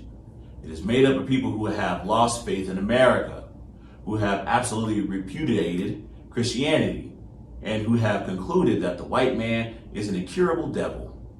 I have tried to stand between these two forces, saying that we need not follow the do-nothingism of the complacent or the hatred and despair of the black nationalist. There is a more excellent way of love and nonviolent protest. I'm grateful to God that through the Negro Church, the dimension of nonviolence entered our struggle. If this philosophy had not emerged, I am convinced that by now many streets of the South would be flowing with floods of blood. And I am further convinced that if our white brothers dismissed as rabble-rousers and outside agitators those of us who are working through the channels of nonviolent direct action and refuse to support our nonviolent efforts, millions of Negroes, out of frustration and despair, will seek solace and security in black nationalist ideologies, a development that will lead inevitably to a frightening racial nightmare. Oppressed people cannot remain oppressed forever. The urge for freedom will eventually come. This is what has happened to the American Negro. Something within has reminded him of his birthright of freedom. Something without has reminded him that he can gain it. Consciously and unconsciously, he has been swept in by what the Germans call the Zeitgeist, and with his black brothers of Africa and his brown and yellow brothers of Asia, South America, and the Caribbean, he is moving with a sense of cosmic urgency toward the promised land of racial justice. Paul, he's talking about decolonization again. Did you catch it? Mm-hmm. He's reminding the clergy. He's reminding Alabama as a government. Decolonization is taking place worldwide except in North America, Canada, and Europe. Listen, right here, Brother Drake. Consciously and unconsciously, he has been swept in by what the Germans call the Zeitgeist, and with his black brothers of Africa and his brown and yellow brothers of Asia, South America, and the Caribbean, he is moving with a sense of cosmic urgency toward the promised land of racial justice. You see? Mm-hmm. They're racing to decolonization. Martin Luther King is trying to tell the Europeans of the United States, you know, if I start this decolonization movement, it's going to be a problem. So we got to consider integration so we can at least be a moderate, or we're going to do political independence and start decolonization. Which one is it going to be? Because the Nation of Islam, with Elijah Muhammad, etc., they talking about independence. But independence is going to bring a form of violence, and Martin Luther King said, let's do nonviolence. He's giving them choices. This is 1963. What happened in 1964? Civil Rights Bill. The government decided to pass a bill. You see? Listen. Recognizing this vital urge that has engulfed the Negro community, one should readily understand public demonstrations. The Negro has many pent-up resentments and latent frustrations. He has to get them out. So let him march some time. Let him have his prayer pilgrimages to the city hall. Understand why he must have sit-ins and freedom rides. If his repressed emotions do not come out in these nonviolent ways, they will come out in ominous expressions of violence. This is not a threat. It is a fact of history. So I have not said to my people, get rid of your discontent. But I have tried to say that this normal and healthy discontent can be channeled through the creative outlet of nonviolent direct action. Now, this approach is being dismissed as extremist. I must admit that I was initially disappointed in being so categorized. But as I continued to think about the matter, I gradually gained a bit of satisfaction from being considered an extremist. Was not Jesus an extremist in love? Love your enemies, bless them that curse you, pray for them, and despitefully use you. Was not Amos an extremist for justice? Let justice roll down like waters and righteousness like a mighty stream. Was not Paul an extremist for the gospel of Jesus Christ? I bear in my body the marks of the Lord Jesus. Was not Martin Luther an extremist? Here I stand, I can do no other, so help me God. Was not John Bunyan an extremist? I will stay in jail to the end of my days before I make a mockery of my conscience. Was not Abraham Lincoln an extremist? This nation cannot survive half slave and half free. Was not Thomas Jefferson an extremist? We hold these truths to be self-evident that all men are created equal. So the question is whether we will be extremists, but what kind of extremists we will be? Will we be extremists for hate, or will we be extremists for love? Will we be extremists for the preservation of injustice, or will we be extremists for the cause of justice? I had hoped that the white moderate would see this. Maybe I was too optimistic. Maybe I expected too much. I guess I should have realized that few members of a race that has oppressed another race can understand or appreciate the deep groans and passionate yearnings of those that have been oppressed, and still fewer have the vision to see that injustice must be rooted out by strong, persistent, and determined action. I am thankful, however, that some of our white brothers have grasped the meaning of the social revolution and committed themselves to it. They are still all too small in quantity, but they are big in quality. Some, like Ralph McGill, Lillian Smith, Harriet Golden, and James Dabbs, have written about our struggle in eloquent, prophetic, and understanding terms. Others have marched with us down nameless streets of the South. They sat in with us at lunch counters and rode in with us on the freedom rides. They have languished in filthy, roach-infested jails, suffering the abuse and brutality of angry policemen who see them as dirty nigger lovers. They, unlike many of the moderate brothers, have recognized the urgency of the moment and sensed the need for powerful action, antidotes to combat the disease of segregation. Let me rush on to mention my other disappointment. I have been disappointed with the white church and its leadership. Pause. Now, Martin Luther King already started talking about the church. He's talking about the church and the leadership. Pay attention. He's not upset with God. So when a person says, I'm upset with the church and I'm upset with the leadership, people get that confused. Say, oh, don't be talking about God. Open your ears. Nobody talking about God. Talking about the foolishness of the corporate entity called the church and the foolishness of the leadership of the corporate entity called the church. Listen to Martin Luther King. He's upset with the church entity and upset with the leadership of the church. It's got nothing to do with the spirituality of deities of gods. So separate that. Right here. Let me rush on to mention my other disappointment. I have been disappointed with the white church and its leadership. Of course, there are some notable exceptions. I am not unmindful of the fact that each of you has taken some significant stands on this issue. I commend you, Reverend Stallings, for your Christian stand this past Sunday in welcoming Negroes to your Baptist church worship service on a non-segregated basis. I commend the Catholic leaders of the state for integrating Spring Hill College several years ago. But despite these notable exceptions, I must honestly reiterate that I have been disappointed with the church. I do not say that as one of these negative critics who can always find something wrong with the church. Pause. Start from here. I must honestly reiterate that I have been disappointed with the church. Pause. Read it again. I must honestly reiterate that I have been disappointed with the church. Pause. Read it again. I must honestly reiterate that I have been disappointed with the church. So even Martin Luther King was disappointed with the church. We're going to talk about the church today. Martin Luther King was saying this in 1963.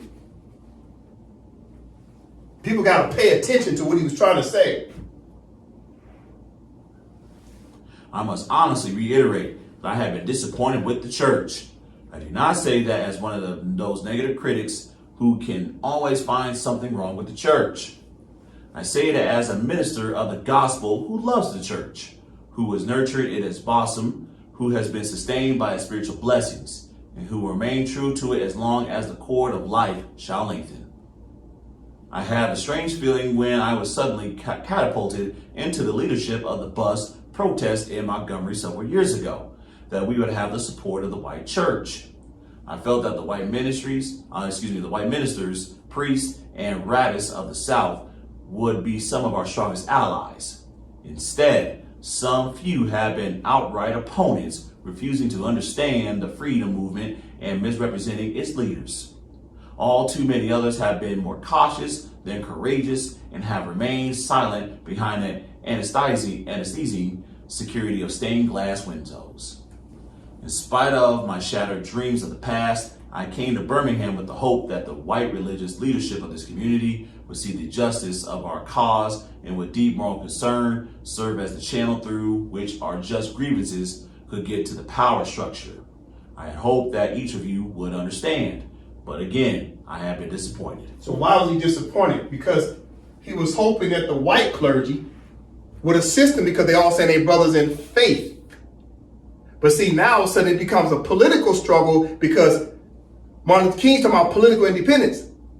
The white clergy knew what was going on planet Earth. Everybody knew that the Moors were decolonizing all over planet Earth. So now nobody wants to talk about faith. Now they talk about they don't want to give up what? Their privileges. To keep people what? Subjugated. This is a conversation of subjugation. Martin Luther King's talking integration versus decolonization. He said, look, my white brother, you got two choices.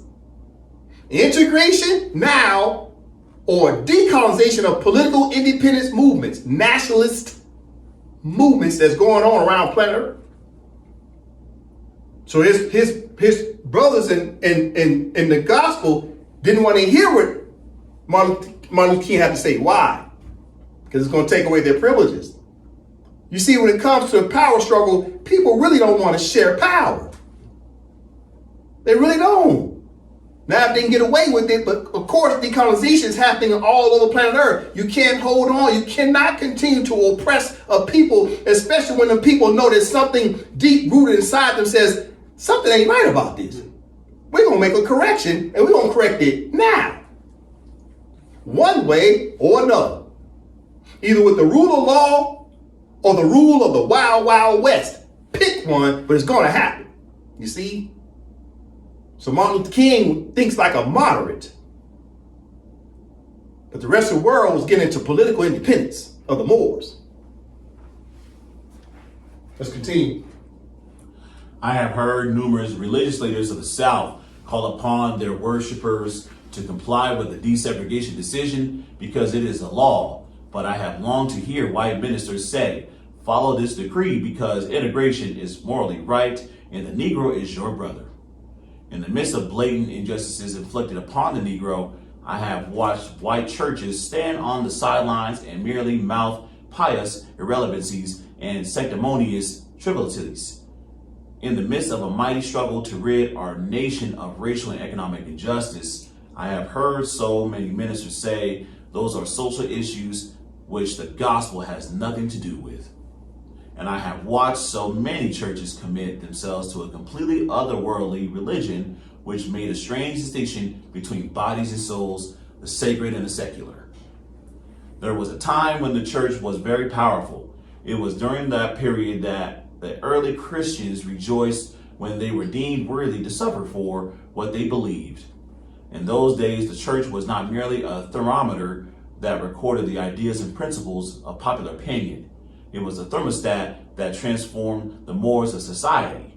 Wherever the early Christians entered a town, the power structure got disturbed and immediately sought to convict them for being disturbers of the peace and outside agitators. But they went on with the conviction that they were a colony of heaven and had to obey God rather than man. They were small in number, but big in commitment. They were too God intoxicated to be astronomically intimidated. They brought an end to such ancient evils as infanticide and gladiatorial contest. Things are different now. The contemporary church is so often a weak, ineffectual voice with an uncertain sound. It is so often the arch supporter of the status quo. Pause, read again. Things are different now. The contemporary church is so often a weak, ineffectual voice with an uncertain sound. It is often the arch supporter of the status quo. Far from being disturbed by the presence of the church, the power structure of the average community is consoled by the church's often vocal sanction of things as they are. But the judgment of God is upon the church as never before. If the church of today does not recapture the sacrificial spirit of the early church, it will lose its authentic ring, forfeit the loyalty of millions, and be dismissed as an irrelevant social club with no meaning for the 20th century. I meet young people every day whose disappointment with the church has risen to outright disgust. Pause, read again. I meet young people every day whose disappointment with the church has risen to outright disgust. Pause, read again. I meet young people every day whose disappointment with the church has risen to outright disgust. I hope the church as a whole will meet the challenge of the decisive hour. But even if the church does not come to the aid of justice, I have no despair about the future. Pause, read again.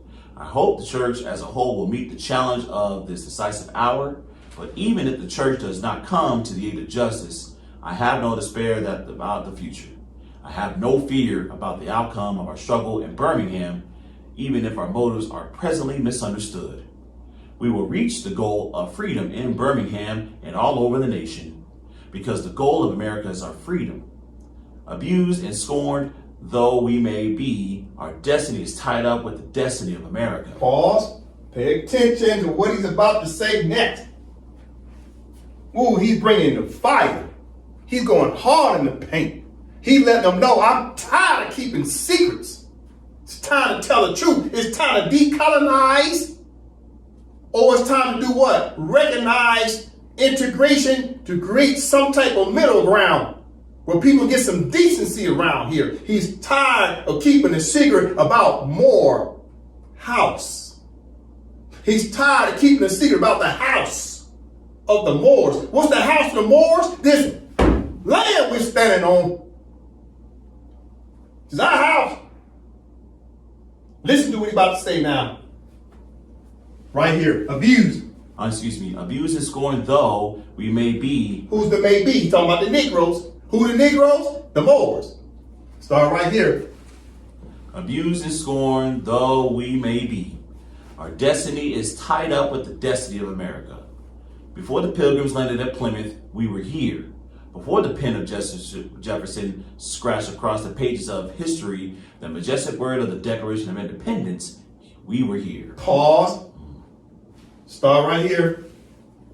Abused and scorned though we may be, our destiny is tied up with the destiny of America. Before the Pilgrims landed at Plymouth, we were here. Before the pen of Jefferson scratched across the pages of history the majestic word of the Declaration of Independence, we were here. Okay, so he's talking decolonization. He's reminding the clergy what? We was here before you. So do you want to have a moderate conversation about integration? Or you want to talk about decolonization? Pick one, but we're going to have it now. This land belongs to the Moors. This is the Moors' house. They're not going to tell you it's during Black History Month.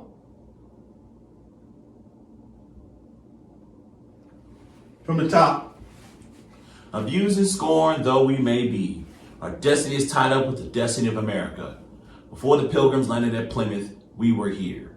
Before the pen of Jefferson scratched across the pages of history the majestic word of the Declaration of Independence, we were here.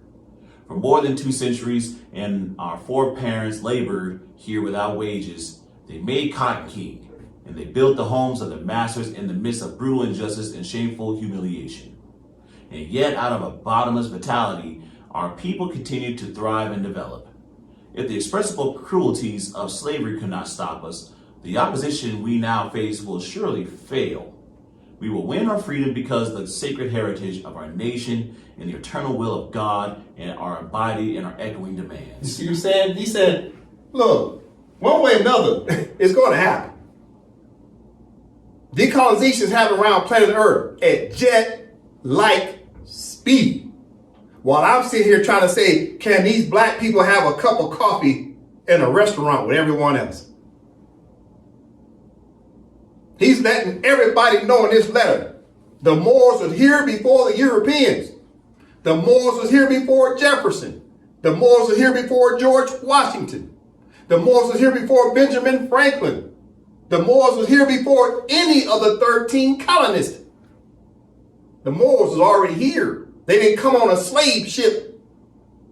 So they're not telling you this is why they assassinated this good brother. They keep telling you because he said, oh, Martin Luther King said he was going to go to Washington, D.C. to get that check. Yeah, he said that. But they're not telling you about this letter he wrote in 1963. Are they? Now, spoiler alert, guess what? When was John F. Kennedy assassinated?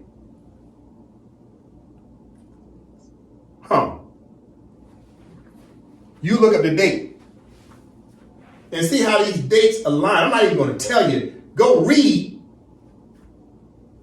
Continue. I must close now, but before closing, I am impelled to mention one other point in your statement that troubled me profoundly. You warmly commended the Birmingham police force for keeping order and preventing violence. I don't believe you would have so warmly commended the police force if you had seen its angry, violent dogs literally biting 6 unarmed, nonviolent Negroes. I don't believe you would so quickly commend the policemen if you would observe their ugly and inhuman treatment of Negroes here in the city jail. If you would watch them push and curse old Negro women and young Negro girls. If you would see them slap and kick old Negro men and young boys. If you would observe them as they did on 2 occasions, refusing to give us food because we wanted to sing our grace together. I'm sorry that I can't join you in your praise for the police department. It is true that they have been rather disciplined in their public handling of the demonstrators. In this sense, they have been publicly nonviolent. But for what purpose? To preserve the evil systems of segregation? Over the last few years, I have consistently preached that nonviolence demands that the means we must use must be as pure as the ends we seek. So I have tried to make it clear that it is wrong to use immoral means to attain moral ends. But now I must affirm that it is just as wrong, or even more, to use moral means to preserve immoral ends. I wish you had commended the Negro demonstrators of Birmingham for their sublime courage, their willingness to suffer, and their amazing discipline in the midst of the most inhuman provocation. One day the South will recognize as real heroes. They will be the James Merediths, courageously and with a majestic sense of purpose, facing jeering and hostile mobs and the agonizing loneliness that characterizes the life of the pioneer. They will be old, oppressed, battered Negro women, symbolizing a 72-year-old woman of Montgomery, Alabama, who rose up with a sense of dignity and with her people decided not to ride the segregated buses, and responded to one who inquired about her tiredness with ungrammatical profundity. My feet is tired and my soul is rested. They will be young high school and college students, young ministers of the gospel, and a host of their elders courageously and nonviolently sitting in at lunch counters and willingly going to jail for conscience' sake. One day the South will know that when these disinherited children of God sat down at lunch counters, they were in reality standing up for the best in the American dream and the most sacred values in our Judeo-Christian heritage. Never before have I written a letter this long, or should I say a book. I'm afraid that it is much too long to take your precious time. I can assure you that it would have been much shorter if I had been writing from a comfortable desk. But what else is there to do when you are alone for days in the dull monotony of a narrow jail cell other than write long letters think strange thoughts, and pray long prayers. If I have said anything in this letter that is an understatement of the truth and is indicative of an unreasonable impatience, I beg you to forgive me. If I have said anything in this letter that is an overstatement of the truth, it is indicative of my having a patience that makes me patient with anything less than brotherhood. I beg God to forgive me. Yours for the cause of peace and brotherhood, Martin Luther King Jr. All right. So Martin Luther King writes this letter around August 1963. A couple of months later, guess what happens? The answer, John F. Kennedy gets assassinated. Why did John F. Kennedy get assassinated? Because of letters like this, because John F. Kennedy understood the struggle. John F. Kennedy understood that what? That the world was decolonizing. John F. Kennedy understood you got to make a decision between integration or decolonization. So the same year Martin Luther King writes this letter, a president of the United States is assassinated. Lyndon Johnson becomes the president, and Lyndon Johnson's so upset, him and the Congress just start writing bills to desegregate. Because they were upset they killed Kennedy. This is why the Civil Rights Bill came into play.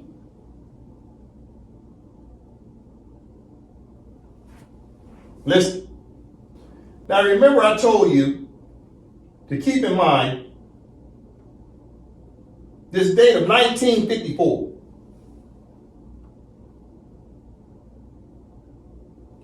Where the Supreme Court outlawed segregation.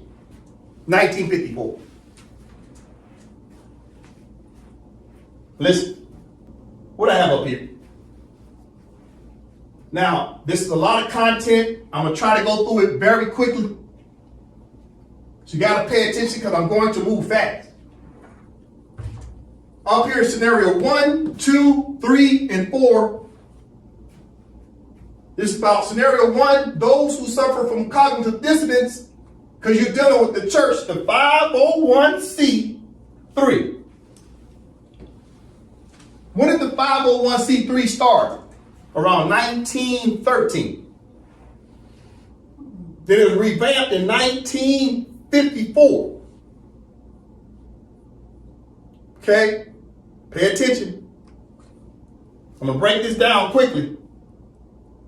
I'm going to go over this information. I'm going to start with the 501c3, but I'm going to get to all this too because we're going to move from 501c3 to tribes, to race people thinking they're black, to Moroccan statehood. 1, 2, 3, 4 scenarios. Which cognitive dissonance do you suffer from? Do you think the church has more power than the state? You think tribes supersede states? You think black are crayons? Or should you be understanding Moroccan statehood? We'll talk about that, but I'm going to move through it quickly. We'll talk about this some more in the next class. But right now, I'm going to break down this right here. This 1954, the Supreme Court said, okay, we're going to say no more segregation. So now all of a sudden the 501c3 kicks in. You go to Wikipedia, you can look at 501c3 organizations. Okay? It's important. It's important, very important what I'm about to go over because I'm about to show you what? What I'm about to show you. Let's take it to the board. The weaponization and the co-conspiracy of the IRS and the church through the 501c3 corporation tax exemptions have caused harm to the blackamoors because it caused the church leaders to ignore nationality in exchange for prosperity. Profits make churches profits. Let's read it again. The weaponization and the co-conspiracy of the IRS and the church through the 501c3 corporation tax exemptions have caused harm to the blackamoors because it caused the church leaders to ignore nationality in exchange for prosperity. profits make churches profits. So Martin Luther King in his letter, he's going in on the church, he's going in on the leaders. He's also going in on his own people, saying, you uppity Negroes chasing the bag instead of decolonization or integration. And then you got the other Negroes who were complacent and just thought that things were never going to change. So all of a sudden, the IRS gets involved.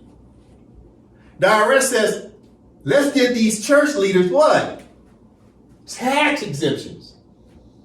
To keep them from talking about politics. Through a thing called 501c3, which is for corporations, but churches are corporations. It's a corporate what? Entity. It is a corporate entity, therefore it's a shell, it's a pass-through, it becomes a shell of protections. It's an entity. So the United States recognized that it was the church that was organizing, because back then there was no internet. Back then, in order to come to a mass group of people, that's why they call it mass. Mass means what? A massive amount of people come to one location, which was the church. The church was a place where everybody had to hold up to find out what was going on locally and politically.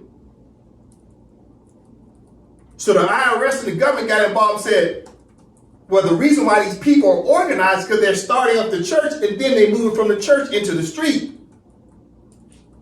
So the federal government got smart and said, look, let's tell these pastors, we'll give you some tax credits if you shut the hell up and don't talk about politics. Because you must understand, if they could shut it down at the church level, if they could shut down the church from being able to talk in mass,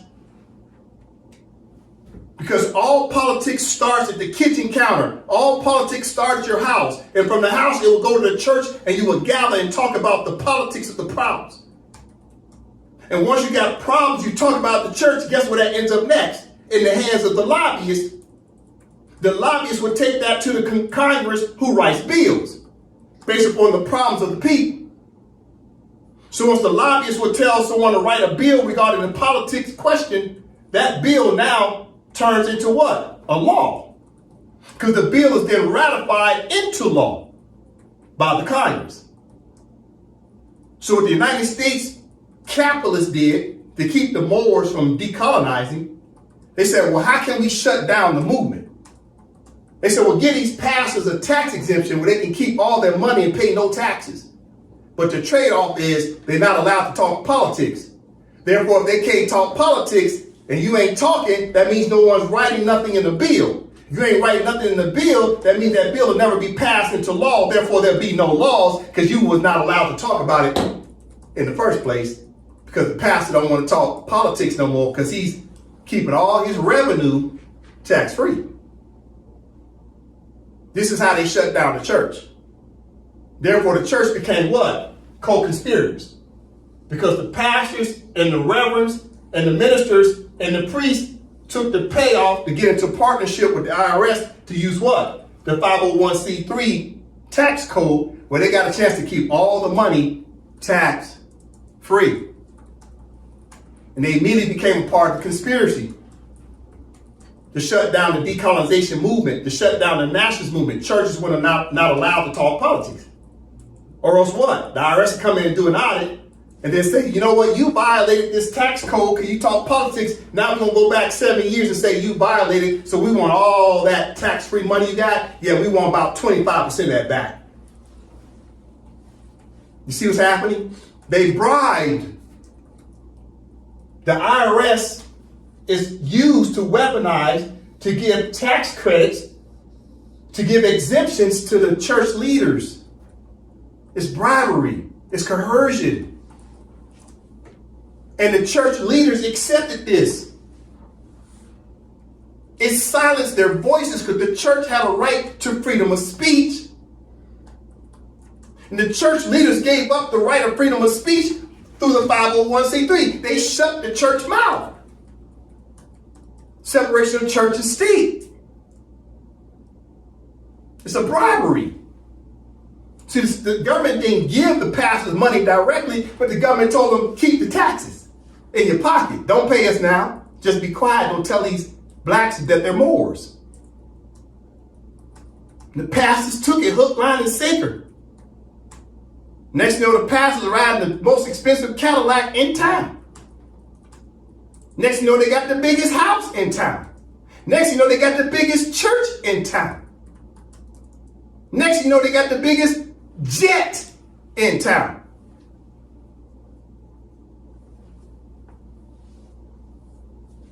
We got to talk about this in Black History Month.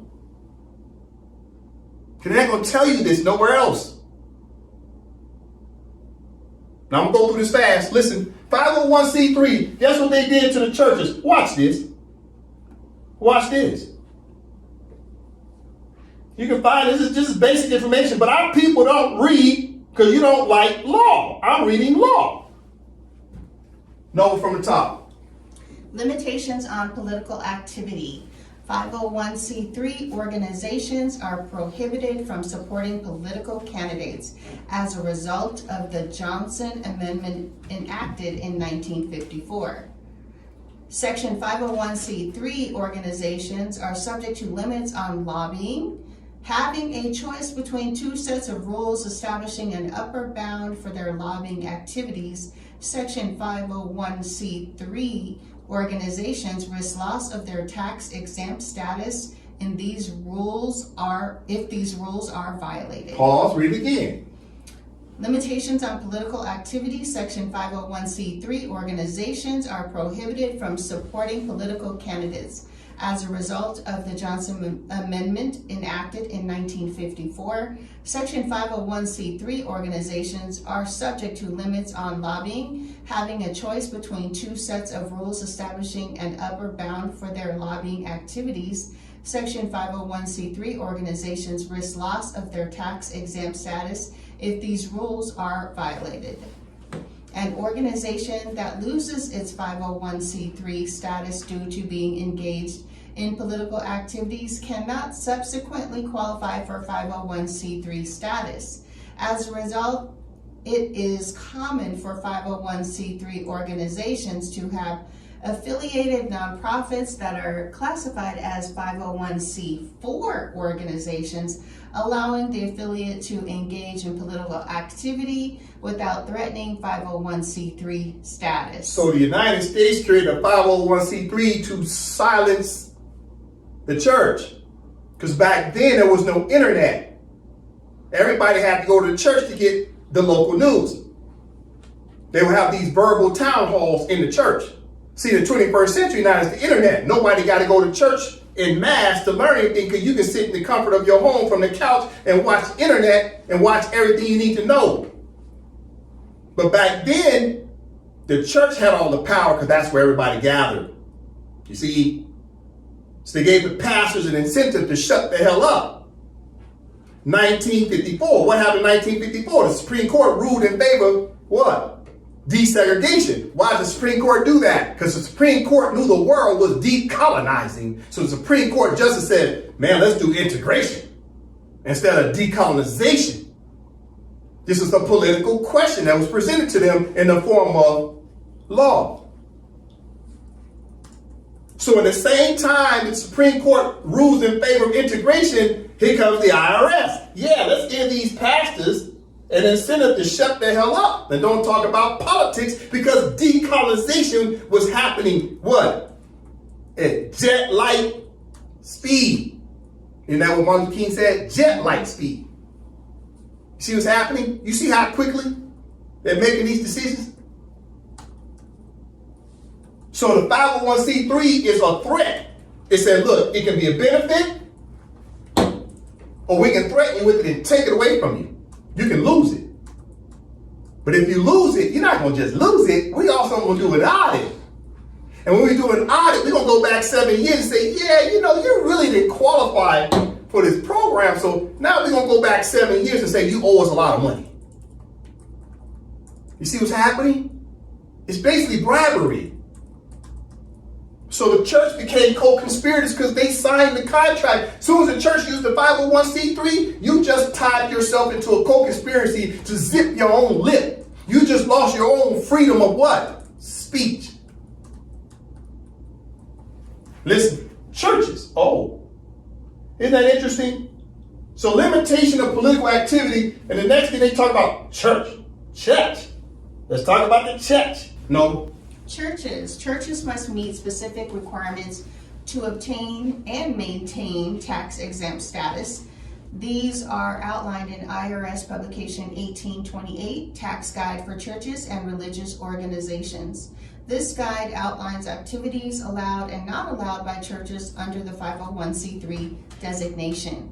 In 1980, the United States District Court for the District of Columbia recognized a 14-part test in determining whether a religious organization is considered a church for the purposes of the Internal Revenue Code. So you don't need a license to be a pastor, reverend, or minister, priest. You don't need a license. But you know what they do?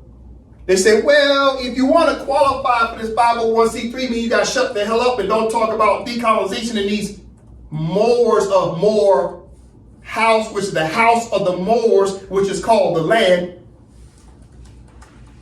Then you better meet this criteria. Yeah, you don't need a license. But when we come to do an audit, because you started using the 501c3, but you still talking politics, well, we're going to go through a checklist. Pay attention to the checklist as I start to close out. Here's the checklist is the revenue code. You see right there? Revenue code, IRS, Internal Revenue Services. So the revenue code, the IRS comes in and does a 14-point check because they didn't find out you talking politics. So now they're going to come in and do an audit and say, yeah, we're snatching this from you and we're going to come back and get some of that money. You breached the contract. You talked about Moors. You talked about decolonization. Look at the list. So first, A distinct legal entity.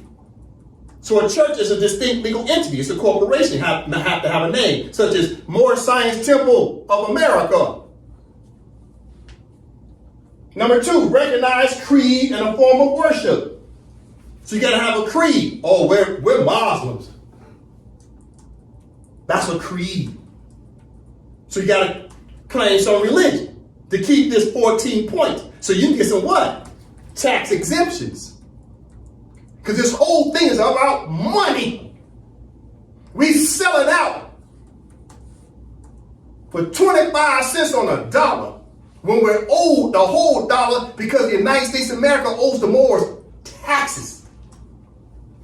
Number 3, a definite and distinct ecclesiastical government. Oh, now do you see why the Moorish Science Temple keeps saying they have an ecclesiastical government? Because they checking this 14-point.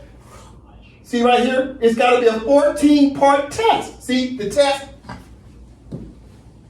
A 14-part test. See what's happening? We're talking truth. Truth and falsehood strangely mixed. Don't nobody want to tell the truth around here. I'll tell the truth. The AMPAC study session is an educational platform. Let's ride. Let's ride. Okay, number 3. A definite and distinct ecclesiastical government. Number 4, a formal code of doctrine and discipline. Number 5, a distinct religious history. This is why the Moorish Science Temple keeps talking about the Moors, because they talking some history, because they checking these boxes, you see? So they keep their tax exempt status as grand sheiks. Listen. Number 6, a membership not associated with any other church or denomination. See? Church. It's corporation. Listen. Number 7, a complete organization or ordained ministers ministering to their congregation. So this is why the Moors keep saying they're grand sheiks, because they got to be the minister. So I'm the grand sheik. I'm the national grand sheik, because they're checking this 14-box test, right? They're ordained ministers, right? Number 8, ordained ministers selected after completed prescribed courses of study. So they'll tell you, oh, you got to go to Army Bay Publications and study. Take our classes. Number 9, literature of its own. Literature, Harvey Bay Publications, literature. Checking boxes.